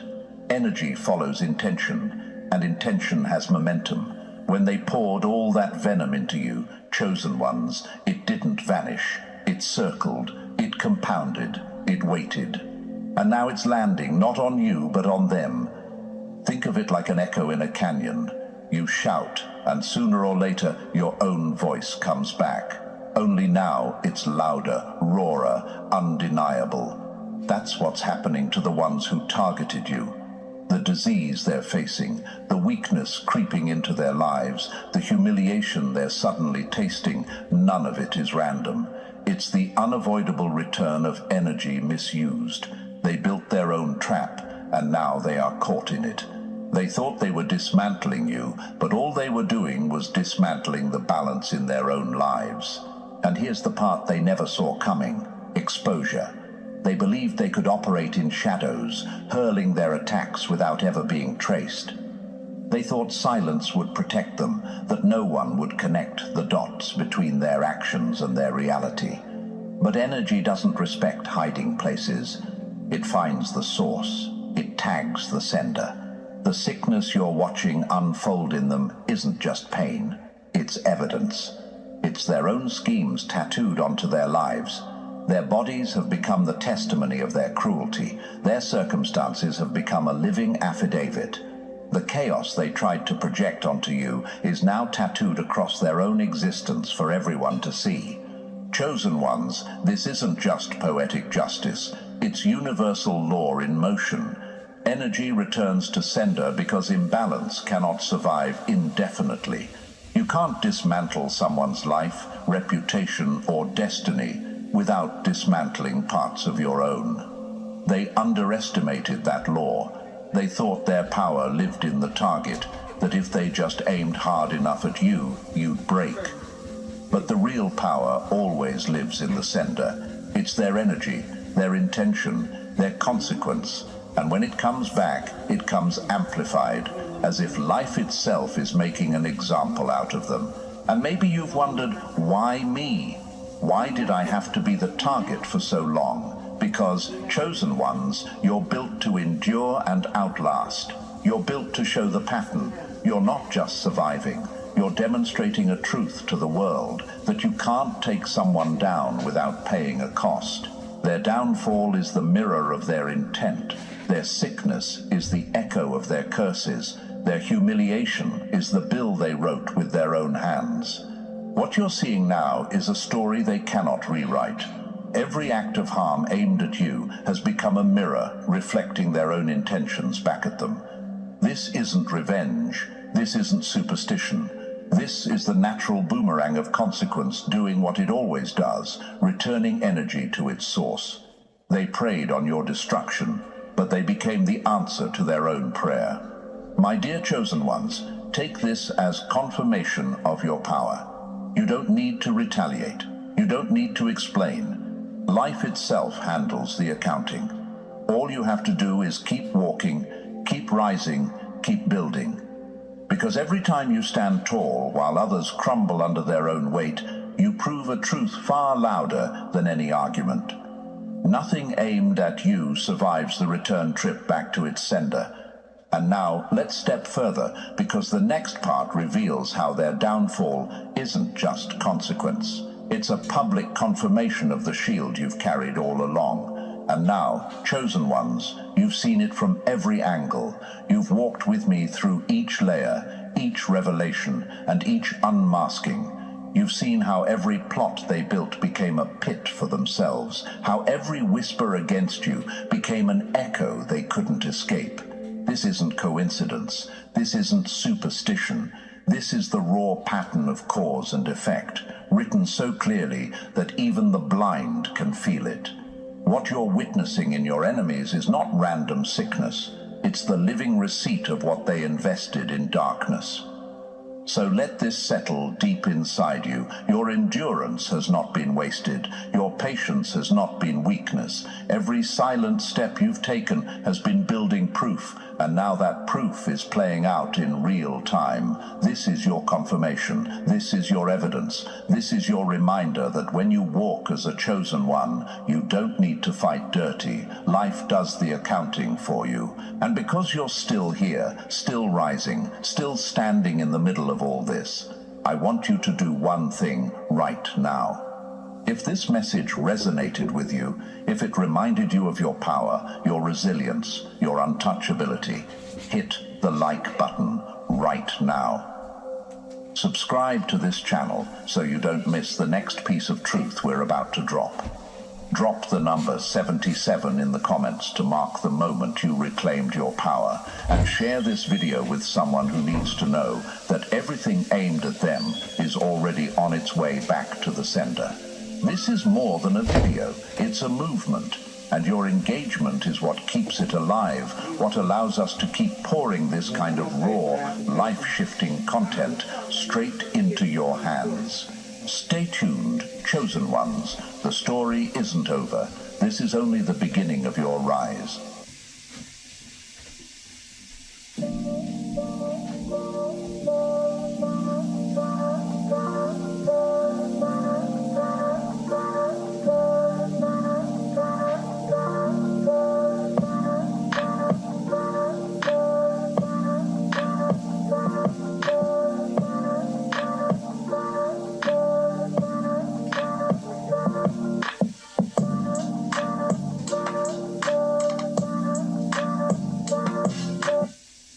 These are your go-to for sculpting your tummy and lifting your curve. They also lift your butt and snatch your waist. It does have a side zip design here with some iron hooks for the closure as well as a zipper. We have the booty bands that helps to lift the butt, and basically these are not like the stretchy booty bands. This is just like an extra layer of material that helps to like slim the back of the thigh as well as lift the back side. In the back, there's like bones on each side, and that helps with These commercials, I can't stand them. YouTube Premium. Yeah. I'm not paying for that. When the puppet master dies, the entire circus burns. I can cut this off. That's not just This about the edgy collective, line. though. That's what's about It to says happen this behind the practitioner scenes. falls, Imagine and the this. entire One community single person at the top of a loses twisted power structure, and authority. a practitioner Like, who this wasn't going on, teaching I'ma keep healing. this shit playing They were while I'm teaching cooking. control, hiding behind robes, fake rituals, and manipulated followers. They built a whole community around fear, illusions, and power plays. But here's the twist. Their whole fake kingdom, it's being held up by one name, the practitioner, the spellcaster, the one who could bend people's reality just by whispering the right lie. Chosen one. This wasn't just some random spiritual leader. This person created a system, one that rewarded silence, punished questions, and erased those who wanted out. It wasn't a community, it was a cult, hidden in plain sight. They wore the mask of wisdom, but moved like a predator. Every ceremony was just a performance. Every blessing was bait, and they thought nobody would ever see through it. Until you. You weren't supposed to survive their games. You weren't supposed to notice, but you did. You saw the patterns. You felt the shift, and that's when something cracked. You made one of their own turn on them. Someone deep inside their system, someone who was trained to destroy you, is now writing everything down by hand. No electronics, no digital trace, just truth. because they know when this practitioner dies, everything falls. And thank you, Chosen One. Don't forget to pay this message back by simply pressing the like and subscribe. It helps this truth reach more souls who need to hear it. It's our shared responsibility to bring light into places where darkness has ruled for too long. And thank you for being part of this mission. You're not just watching. You are the resistance. You are part of a force. Now back to the battlefield. This person you triggered into defecting. They were trained to follow the practitioner without question. They weren't just in the room. They were trusted. But when they got close enough to you, it ruined the programming. You didn't break their mind. You broke the illusion. You made them feel again, think again. And now they're switching sides, not for revenge, not for drama, but because they finally saw what real power looks like. They saw you, and they couldn't go back. And the moment that happened, everything started unraveling. This person is documenting names, deaths, secrets, because yes, people have died. Not metaphorically. They tried to leave, and they were never heard from again. This isn't internet drama. This is a body count. That's how dangerous this practitioner's grip is. They don't just run a cult. They control perception. They erase enemies. They rewrite the story, and they convince their followers that everything outside is evil. But you messed that up.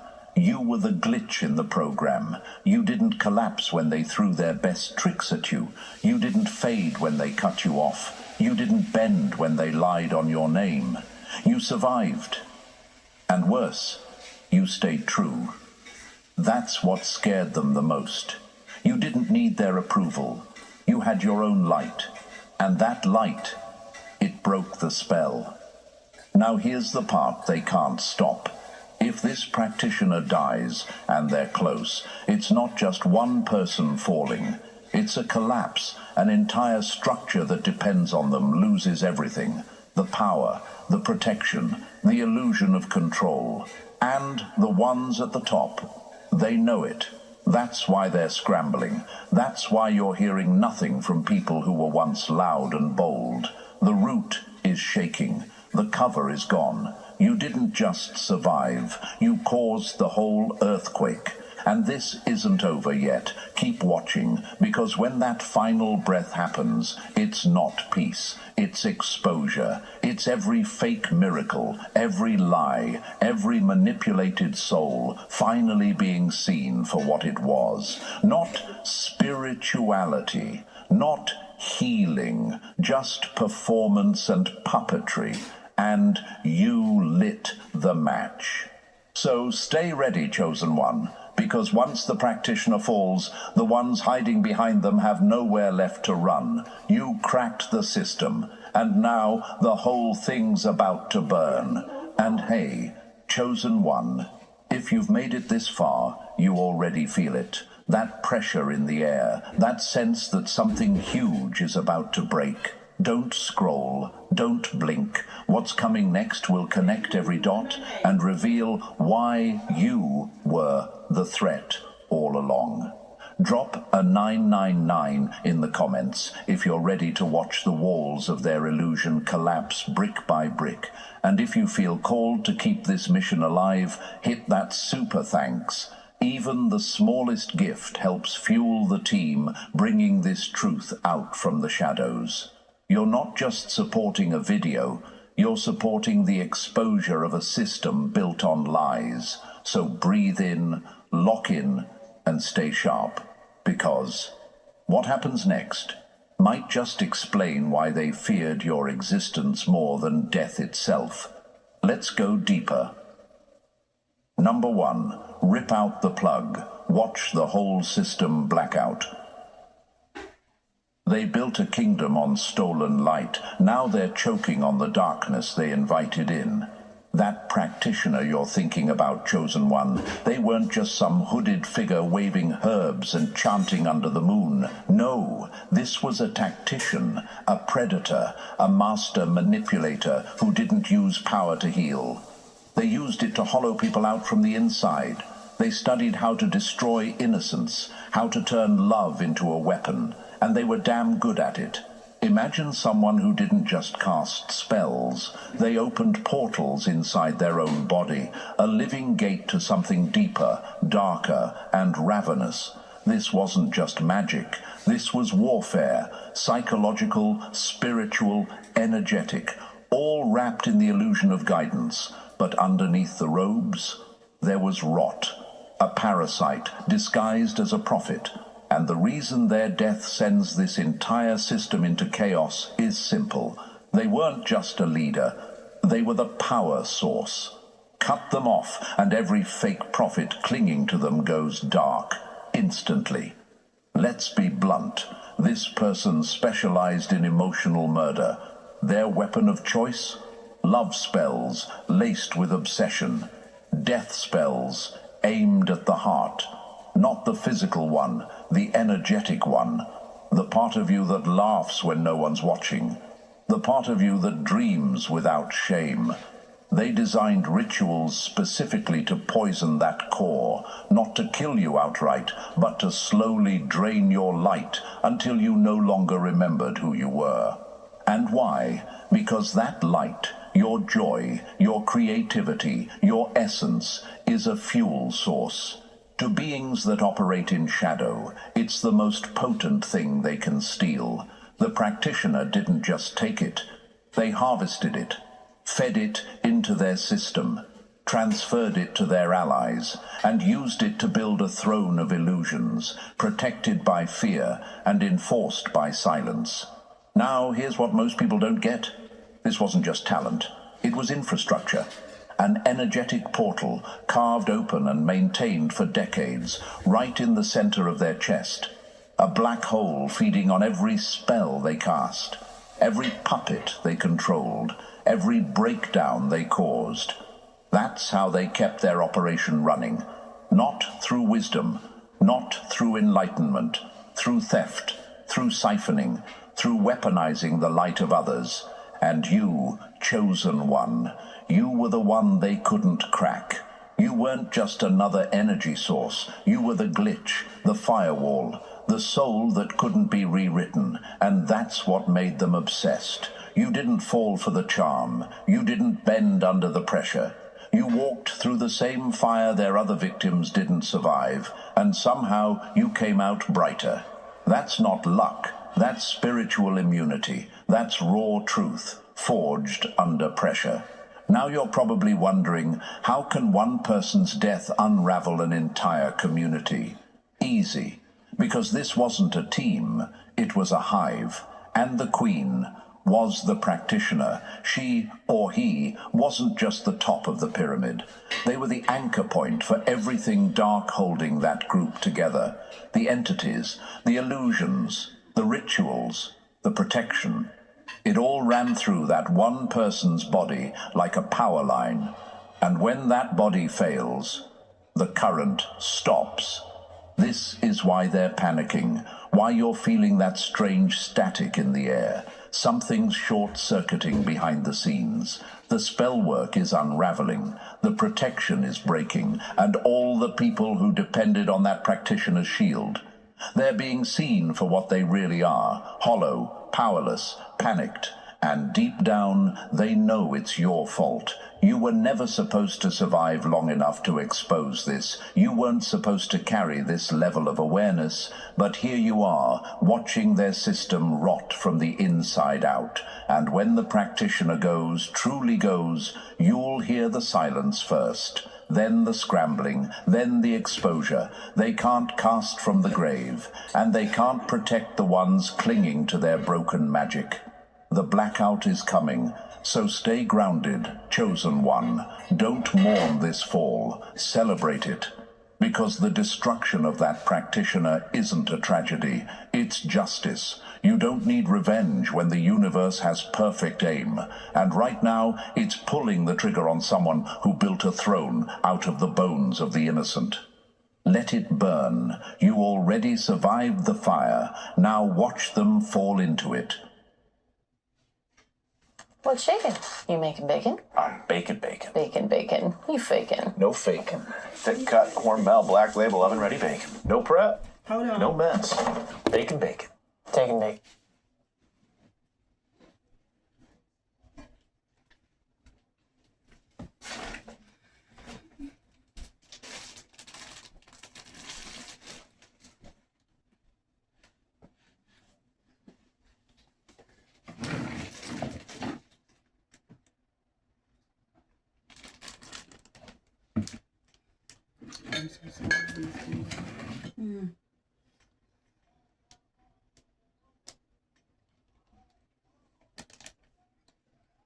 All right, I'm getting ready to click it on.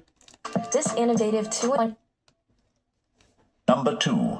They came for your soul and walked into a buzzsaw. They tried to hijack your healing, but forgot you were the cure, not the disease. Chosen one, let's stop sugarcoating what really happened. You weren't just attacked. You were studied, dissected, and stalked like a threat. Because to them, you are. You're not just a person. You're a walking disruption.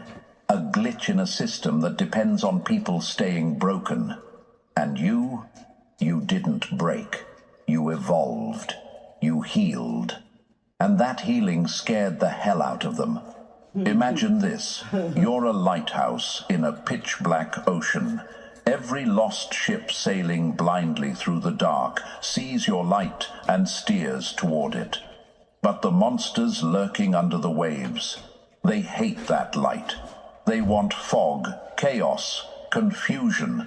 And there you are, beaming, unwavering, refusing to dim. So what do? They try to cut the power, not just once, over and over. They targeted your joy like it was evidence in a crime scene, picked it apart, tried to find where it came from, tried to twist it into something they could control. You ever wonder why your happiest moments were followed by unexplainable lows? Why your dreams started feeling like battlefields?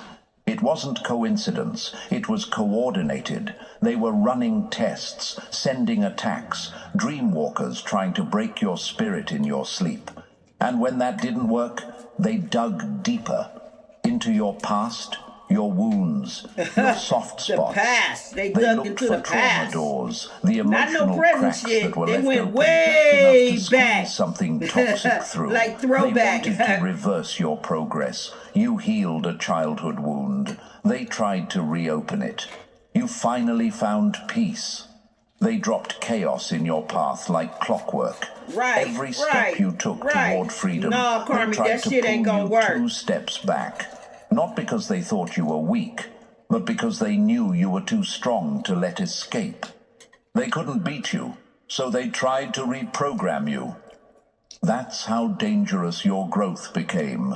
Your self-love wasn't just Trying to inspiring, reprogram it was a motherfucking security mastermind system. type of person. They documented it like karmic as fuck. researchers You can't studying even how a vault stop stays sealed. doing something. Because the moment you started loving yourself, their access vanished. That's when they panicked. That's when they went full warfare, launching energetic attacks meant to drain He you, said full isolate warfare. you, break your will. Imagine who they this. sell? You're walking through a hallway, and with every step, invisible darts shoot toward your back. Fear, doubt, nightmares, sudden waves of shame or anger, attacks that don't come with faces, but hit like freight trains. Most people would have crumbled, but every spell bounced off you like rubber bullets hitting armor. Because you were never walking alone, and they didn't calculate for that. Now I know what you might be asking. Why didn't it work? Why am I still standing after everything? Let me answer that with a truth they never wanted you to discover. You were never just protected. You were untouchable by design. Not because of rituals, not because of luck, but because the universe itself placed something around you that dark magic cannot decode. Some of you are guarded by ancient lineages, ancestors that don't sleep, spirits that do not negotiate. Some of you walk with light that burns so hot, even looking at you too long makes low vibration entities recoil. Some of you, quite literally, are protected by the earth itself, and not metaphorically. Your hands have touched soil. Your words have been kind to nature. And in return, she's made you her own. That's why their attacks didn't just fail. They backfired. Every curse sent your way didn't just miss. It ricocheted with interest. You didn't lift a finger, yet you kept winning battles that were never supposed to be fair. And that's what broke them. Imagine this. A hitman tries to shoot you, but the gun explodes in their own hand every single time. That's what it felt like on their end. Your light wasn't just resistant, it was repellent. It returned fire. That's why the practitioner is breaking down now, not from guilt, not from old age, but from the karmic blowback of every single attack that touched your field. They were drinking poison, hoping it would hurt you. Let that sink in. They created rituals using your name, thinking your energy could be stolen, twisted, exploited. But your field wasn't just strong, it was sacred. And every time they reached in, they reached into a trap, a mirror, a wall they could never climb. Shit, a hollow black and each time, hollow. a piece of them got left behind in your space, rotting, collapsing. Until now, when the practitioner is literally on the edge of death, drowning in the curses they built with their own hands. And chosen one, you didn't have to chant a spell. You didn't even have to fight. Crazy. All you had to do was survive. Keep your heart clean. Stay grounded in truth. And the universe took care of the rest. That's what they never understood. Real power doesn't need to perform. Real protection doesn't need to shout. It just is. Silent, constant, unshakable. You weren't chosen because you begged for it. You were chosen because your soul vibrates at a frequency they could never fake. You can't copy real light. And they learned that the hard way. Now you might still feel tired. You might still feel confused about why this had to happen, why you were the one they chose to target. But hear this loud and clear. They chose you because your energy could dismantle their entire system, and now it's doing exactly that. Your healing wasn't for you alone. It was a trigger, a signal flare. A signal to every soul stuck inside that same web that freedom is possible. That's what they feared the most. Not your strength, not your love, but the fact that you could inspire others to wake up too. And now, it's happening. The energy is shifting.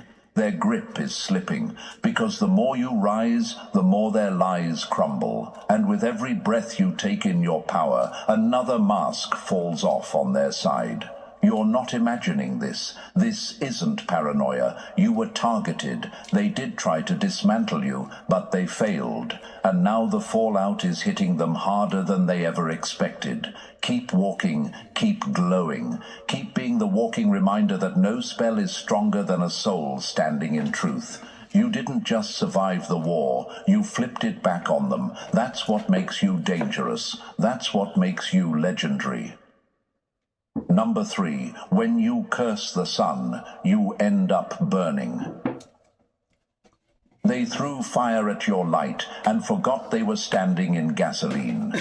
Chosen one, what's happening right now isn't mystery. It's physics. You can't send destruction toward what the universe protects without paying the price. That practitioner didn't just lose a heartbeat. They lost control of the current they unleashed.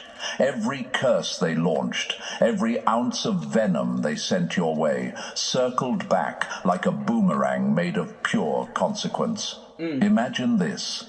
A person spends years pouring poison into a river, confident it'll drift downstream and never touch them. But one day, the current shifts. The tide turns, the river reverses, bringing everything back to their own door. That's what's happening to them now. They thought they could outsmart balance itself, and balance doesn't play favorites. You're wondering why it looks so sudden, why someone who seemed invincible is suddenly collapsing. Simple. Their body was a warehouse for darkness, a battery overcharged with rot. Decades of channeling shadow energy corroded every cell, every nerve, every thought. The human body isn't designed to host that much malice. It eats its own circuits. They weren't just dealing in darkness. They became it. And now it's consuming them from the inside out. The universe doesn't punish, it corrects. That's what you're seeing. Correction in motion, a system rebalancing itself. They aim to drain your life force, but your energy didn't just block, it mirrored. You didn't fight them, you simply reflected the truth back. And truth, when reflected to someone living in lies, is lethal. Their heart is failing because your frequency can't be hijacked. Their lungs are collapsing because they breathed in smoke they created. Their aura is disintegrating because it was built on theft, not truth. Every dark spell is returning home to its sender, wrapped in the energy it was born from. And it's not stopping. So, don't feel fear. Feel clarity. You didn't destroy them. Their own choices did. You didn't have to fight for revenge. You were already the consequence. This is what it looks like when the universe cashes the check they wrote in blood. Darkness collapses. Not because you wished it, but because it ran out of light to I wasn't even steal. paying y'all attention. Number 4. When the power cord gets yanked from hell's generator. They weren't protected by wisdom. They were just plugged into something demonic. Chosen one, here's the moment it all flips. When that practitioner takes their last breath, the portal carved into their chest, the one that's been leaking darkness into this reality, slams shut. And when it does, it won't be symbolic. It'll be catastrophic, like yanking the plug on a life support machine for an entire corrupted system. Imagine this. A city lit up by one illegal power grid. All the lights, illusions, and noise powered by one secret engine. Then blackout, silence, panic. That's what's coming. Every entity that's been feeding on the people in that community gets cut off cold. Every veil of confusion starts to dissolve. Those who were walking in a daze, they'll start blinking, coughing, waking up like someone ripped a mask off their reality. Because that practitioner wasn't just casting spells. They were the anchor. Their body was a broadcast tower for low-frequency manipulation. Take that tower down, and all the fake leaders standing on that stage lose their signal. Their charisma dries up. Their fake wisdom turns see-through. Without that power source, they don't look divine. They look desperate. Take away the spell, and you'll see the scam. Then comes the money, the donations, the spiritual offerings disguised as divine exchange. Those shady bank accounts. They were hidden under the energetic cloak that practitioner maintained. This sound like the fake cults in New York. They playing like a church, but really it's a dark art cult. Witches and warlocks. But they playing themselves like they prophets, high priestesses and all that old shit. Playing it like, you know, they getting divine messages from God, but really they doing divination and all kind of other shit. Father God said that these motherfuckers be taking scripture, candles, fasting, and trying to use the shit against the righteous, against the chosen, anointed ones, trying to do wicked shit, but trying to read the scripture like if they righteous and they can get the shit manifest with the scripture, basically trying to manipulate God's word on us.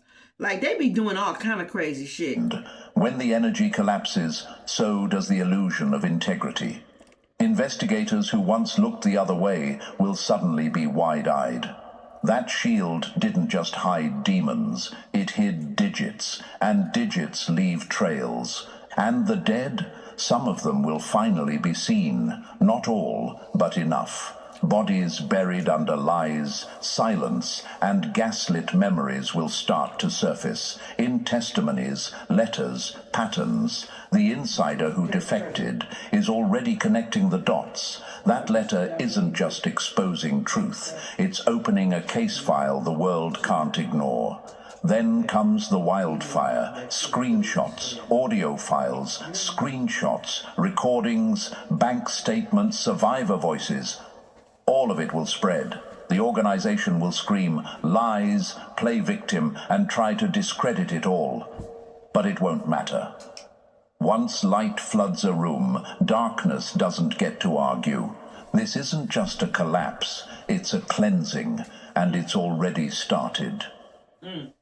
Number 5, they weren't a leader, they were the power outlet. When the socket burns out, everything plugged into it dies with it. Chosen one, this practitioner wasn't just running the show. They were the show. Every spell, every act of control, every fake miracle was draining their life force like a leech attached to its own host. They didn't just power the group spiritually, they powered it literally, energetically, with their body as the generator. Remove that battery, lights out. Imagine this, a massive building running entirely off one overworked backup generator. Everyone inside feels powerful, untouchable, until the generator begins to smoke, flicker, collapse. That's what's happening now. This practitioner wasn't just in the organization. The organization existed because of them. They were the heart pumping blood through a dead system, and now the heart is giving out. They tried to stop, tried to walk away, but when you've made deals in the dark, there's no clean exit. They weren't just carrying rituals, they were carrying contracts, with people, with entities, with energies that don't let you leave quietly. Every attempt to pull back was met with threat, with punishment, with reminders of what they'd helped build. And now, the only exit left is death. That's not drama. That's cause and effect. When you burn energy at a rate the body can't sustain, it's not a matter of if it collapses, it's when. They thought they were in control, but they were the sacrifice the whole time. This practitioner wasn't empowered, they were enslaved. Every blessing they gave came from their own reserves. Every manipulation drained their spirit further. Every ceremony shaved years off their life. And the deeper they went, the more they realized there was no backup plan. The group didn't love them.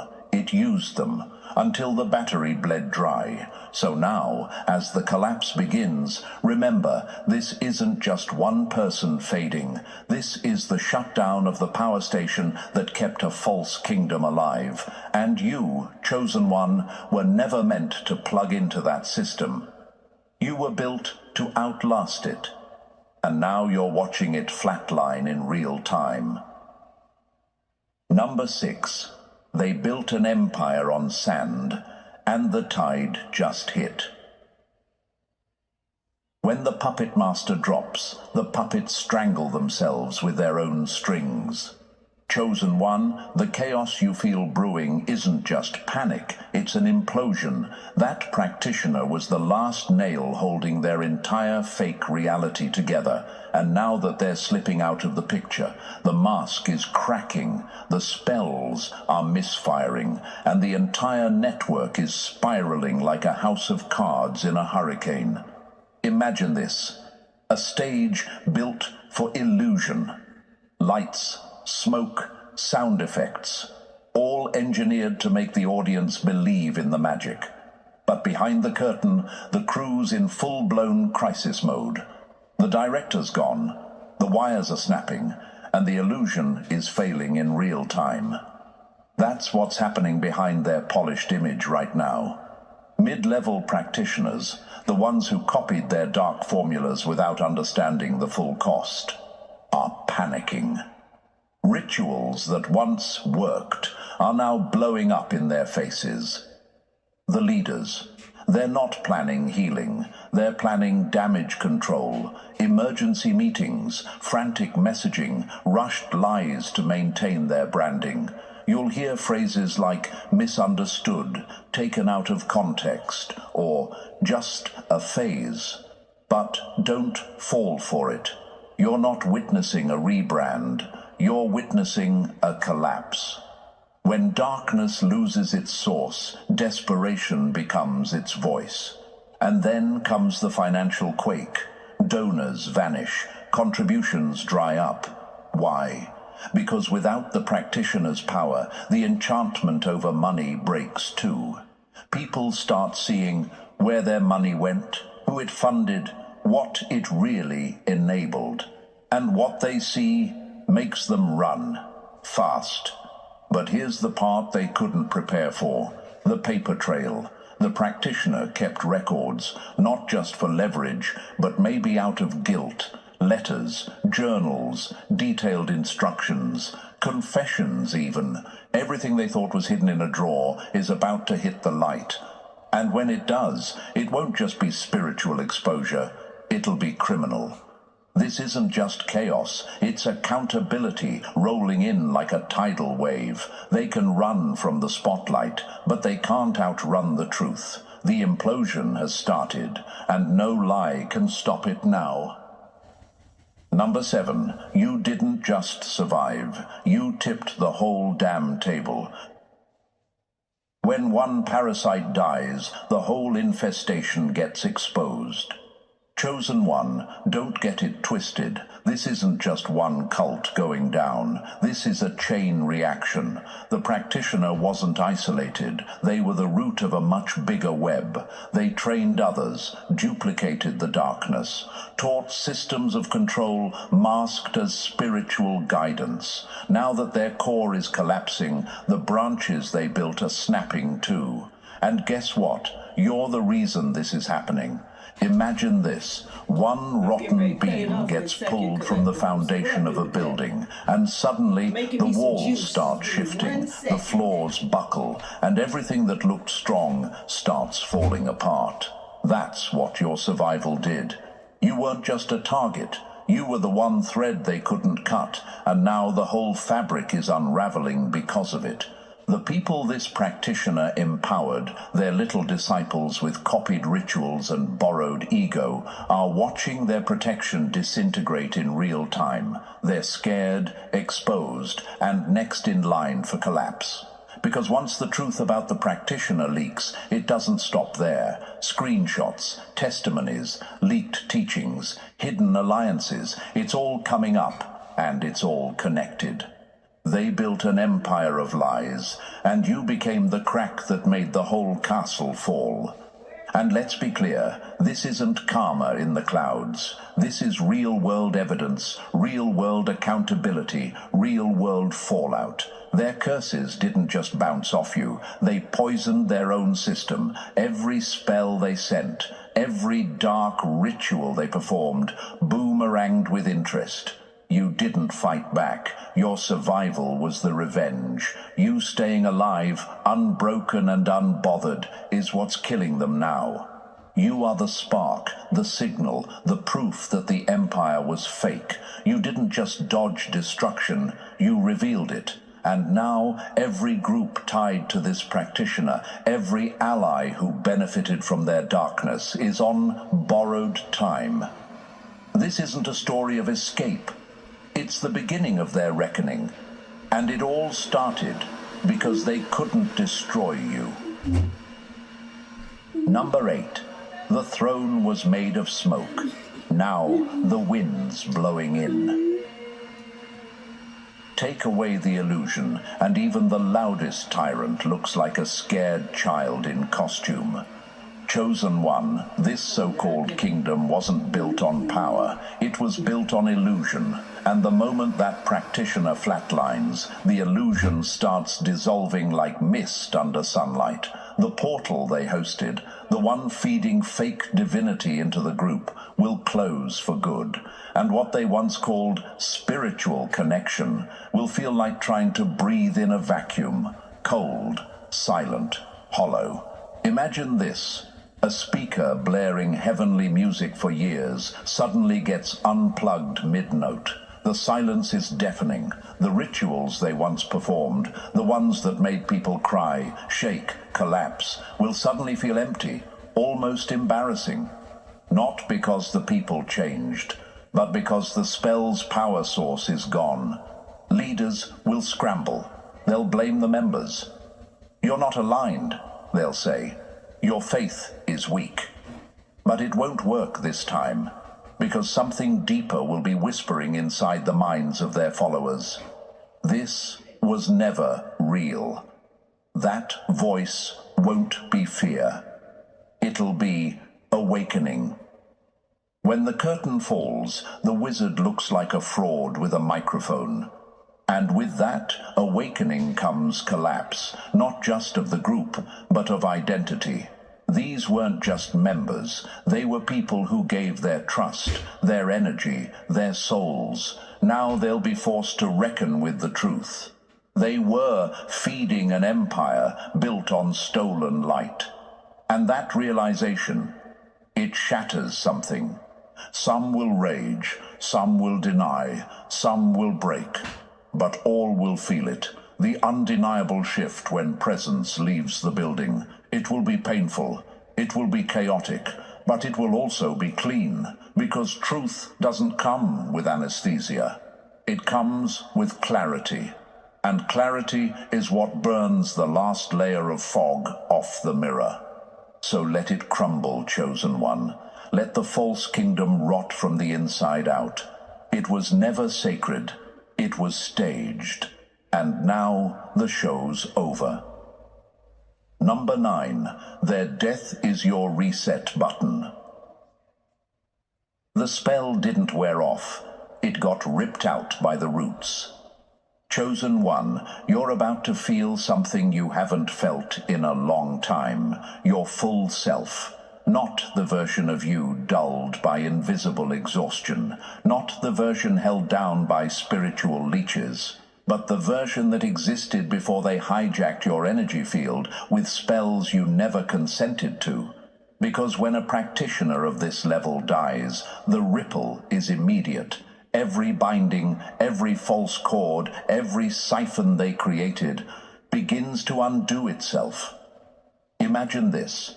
You've been walking around with a hidden IV in your arm, slowly draining your vitality every single day. You didn't see it, but you felt it. The mental fog, the anxiety, the emotional heaviness that made no sense. Now, imagine that IV being yanked out, and your blood, your power, your energy rushing back in full.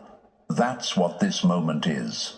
Their death is more than physical, it's energetic collapse. They were the nucleus of an entire web of soul ties, bindings, curses, and manipulations. Once they're gone, that web can't hold, and you'll feel it. The sharp cut of release, the clearing of static from your field, the sudden sense that your thoughts are your own again.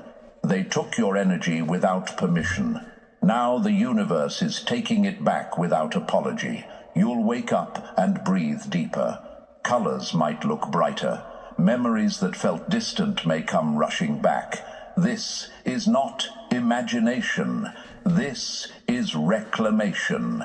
You're not becoming someone new. You're remembering who you were before they latched onto your light. And yes, some may say it's coincidence. Some will try to explain it away. But you'll know. You'll feel the shift in your bones. You'll feel your soul no longer being pulled in 20 directions. The drain is gone. The spell is done. The storm passed. This isn't just the death of a practitioner, it's the rebirth of your sovereignty. The collapse of darkness is not the end, it's your clean start. And this time, nothing's draining you but your own hunger for growth. Welcome back. Put some ice in this cup. Let me pause. Yeah, it ended up going into 2 videos, but I think they linked up together, you know what I'm saying? I'm trying to tell you that all the spell work and all the shit that these motherfuckers been doing, that is going down. They thought that they was posseing up in motherfucking clusters and shit, doing spell work, ritual, and putting me on an altar and chanting all kind of crazy shit. Well, it's time to pay up. It's time to pay the fucking piper. Okay? And so that's what they getting. Like, they really thought that it was sweet and I was wide open and I wasn't who I said I was. Like I'm sleep. Okay? And at the end of the day, they knew exactly who I was. They just was mad about the shit. They didn't want to see a rise out of me. Like, they don't want to be exposed. I don't know. Somebody feel like, I don't know, I'm all over their ass and I know too much about them. I don't know. But whatever it is, they don't want it to get out, but it's already out. Everybody know how foul they is. I don't know why they think that's hid. That's not hid. That's how delusional people are. Number 10. They fueled your rise without knowing it. Give me my cup. Every dagger they threw at you became part of your throne. Chosen one, this was never just pain. It was propulsion. This whole setup, this war, this betrayal, it wasn't random. It was a brutal design. A setup meant to break you that ended up building you. That's what the Destiny engine really is. Not a machine you step into, but the process that turns every attack into raw fuel for your rise. Imagine this, a machine that runs not on electricity, but on pain alchemized into power. Betrayal gets thrown in. It rewires your emotional DNA. Isolation gets forced on you. It sharpens your clarity and makes you untouchable. Every weapon they used, psychological, energetic, spiritual, gets melted down and reforged into armor you own. You didn't just survive, you upgraded. You didn't have to fight them directly. You didn't have to curse them, chase them, or explain yourself. You just kept evolving. And with every step forward, they lost grip. Their downfall wasn't your doing. It was your existence. Their system couldn't survive someone like you, simply choosing not to break. Your silence was louder than their manipulation. That's why they panicked. The Destiny engine doesn't ask for revenge. It doesn't ask for ego. It just turns pain into precision. You're being calibrated. Every scar isn't a weakness. It's a circuit. Every heartbreak, a voltage line. Every time they underestimated you, a deeper layer of power activated. You're not broken. You're being rebuilt in a higher form they were never meant to recognize. You rise while they fall, and you don't even have to look back. Because what they meant for collapse became a blueprint. You are the proof that alchemy is real, and the pain they sent was just raw material for the masterpiece you were always meant to become. Keep going. You're not just healing, you're transforming. Okay. Number 11. Your truth stood while their lies collapsed. Just got ugly. They built castles out of your stolen light, and now they're choking on the dust. Chosen one, let this burn into your memory. They underestimated you from day one. They thought your silence was weakness, your kindness was naivety, your peace was surrender. But what they missed, what they couldn't even comprehend, is that you were never fighting them. You were outlasting them. And now, the empire they built on deception is crumbling while you stand untouched. Imagine this. A storm hits a city built on sand. Every fancy tower, every fake monument, every lie dressed as a legacy, gone. But a small, solid structure made of stone, still standing, still grounded. That's you. While they scrambled to hoard power, you were busy building foundation, real healing, real wholeness, real identity. That's why you're still here. They thought truth needed defense. They thought if they shouted louder, if they wore enough robes, if they bought enough followers, the illusion would hold. But truth doesn't panic. Truth just waits. And now the wait is over. Their foundation was theft. Yours was self-love. Their source was manipulation. Yours was light. Everything stolen eventually returns to its owner. You're the receipt. You're not standing because you fought harder. You're standing because you were never fake. You didn't need theatrics. You didn't need titles. You just needed time. And now that time has arrived. The fog is lifting. The lies are shriveling. And people are starting to see who really held the power all along. Let them collapse. Let the illusion rot. You don't have to say a word. You already won. You're calm. You're grounded. You're untouchable, because what they tried to break was never weak. It was eternal. And now the entire world gets to see the difference between stolen power and true light. Number That's a 12. whole circus on Their fire. ending A whole was fucking your circus evidence. tent on fire. They didn't just lose. They proved you were right the whole time.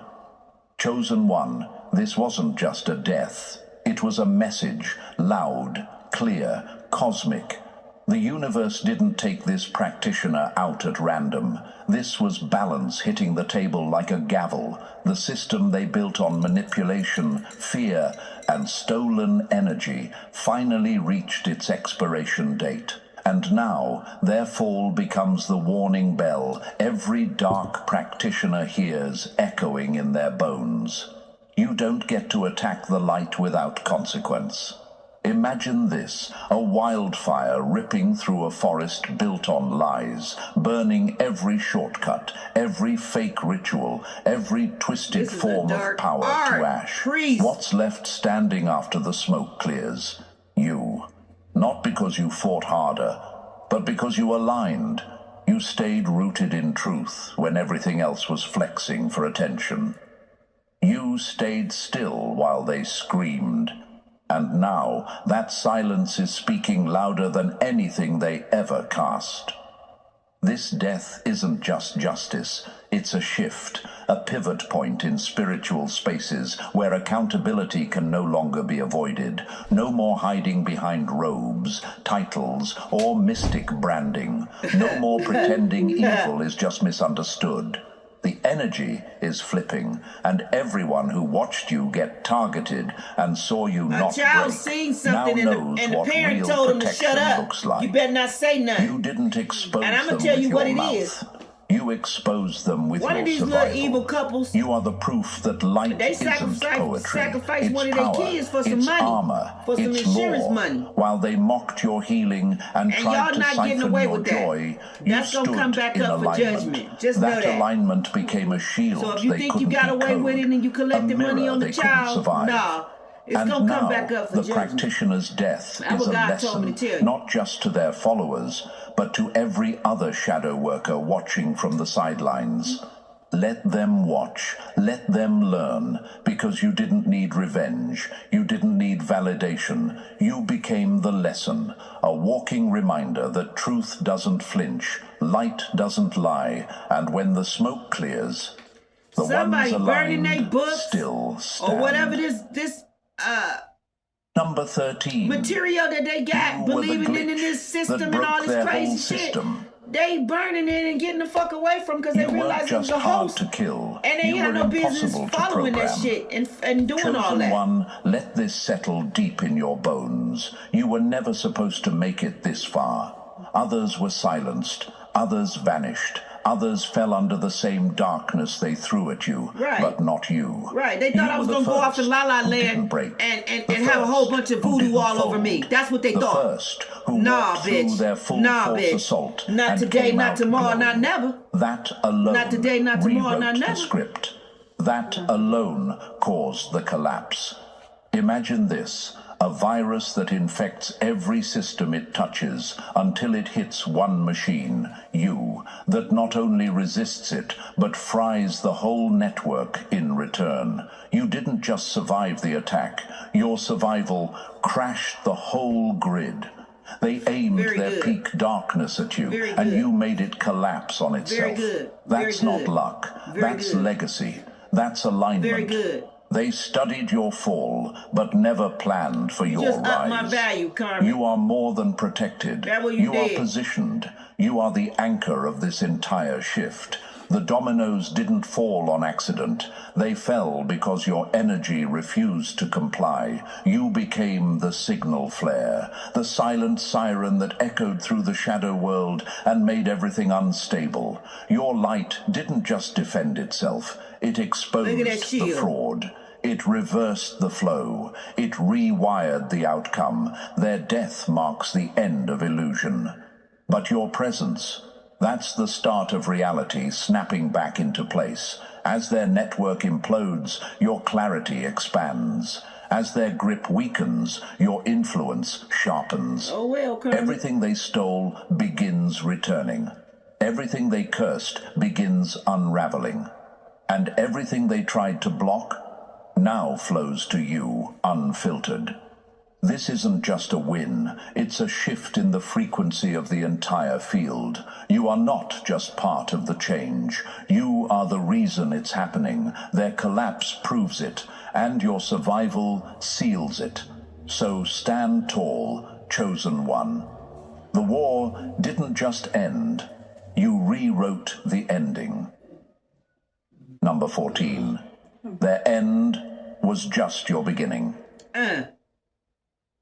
They spent their life trying to block your light, and all they did was clear the path for it.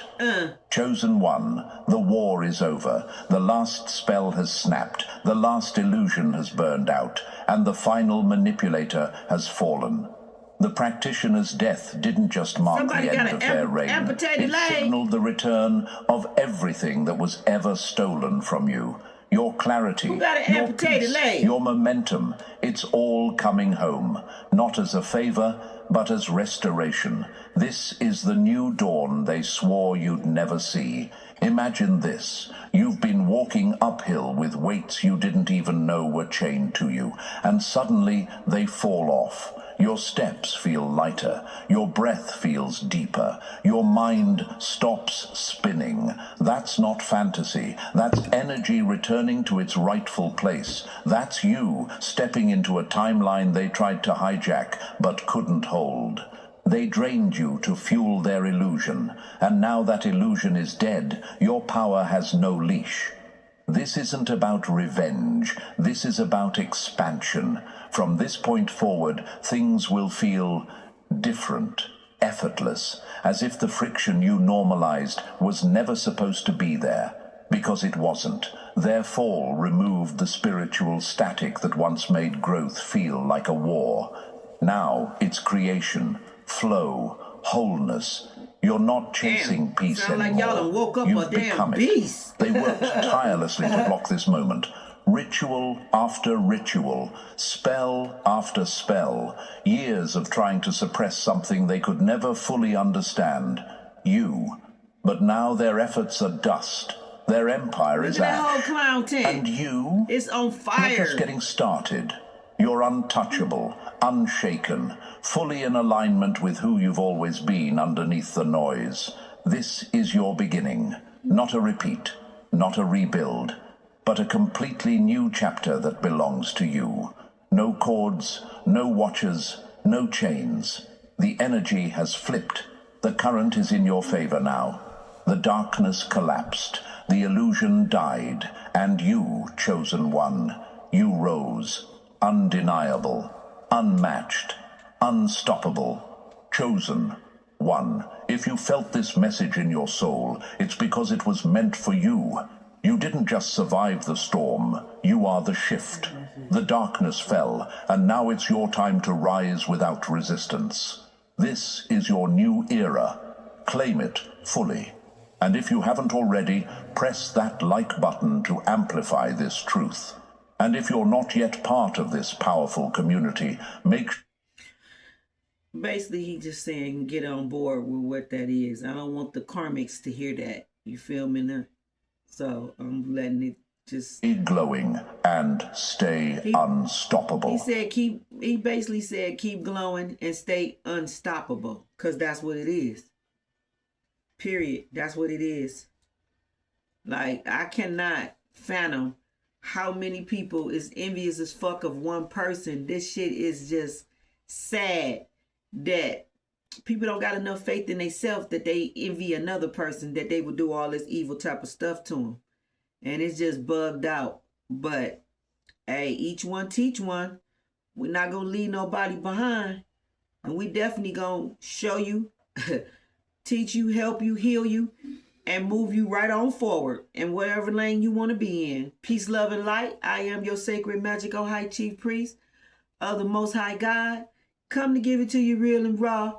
Okay? It's basically just letting you know that from them following behind this person, from them following behind this person, a lot of people was in tears, crying, and wish they never, ever, ever got in my motherfucking energy fucking with me. And I know that for a fact. Father God keep throwing that stuff in my face. Oh, so many of them wish they never got in your energy. Okay, and I don't want to keep hearing it. They shouldn't have got in my energy. I told them I'm over it. Let them learn the hard way. That's what we gonna do. So that's what's going down. One love, one love, one love. If I feel there's any other important message, I'll bring that. Other than that, I'm gonna keep doing what I'm doing because I'm on a whole nother level. I ain't got time for this silly shit.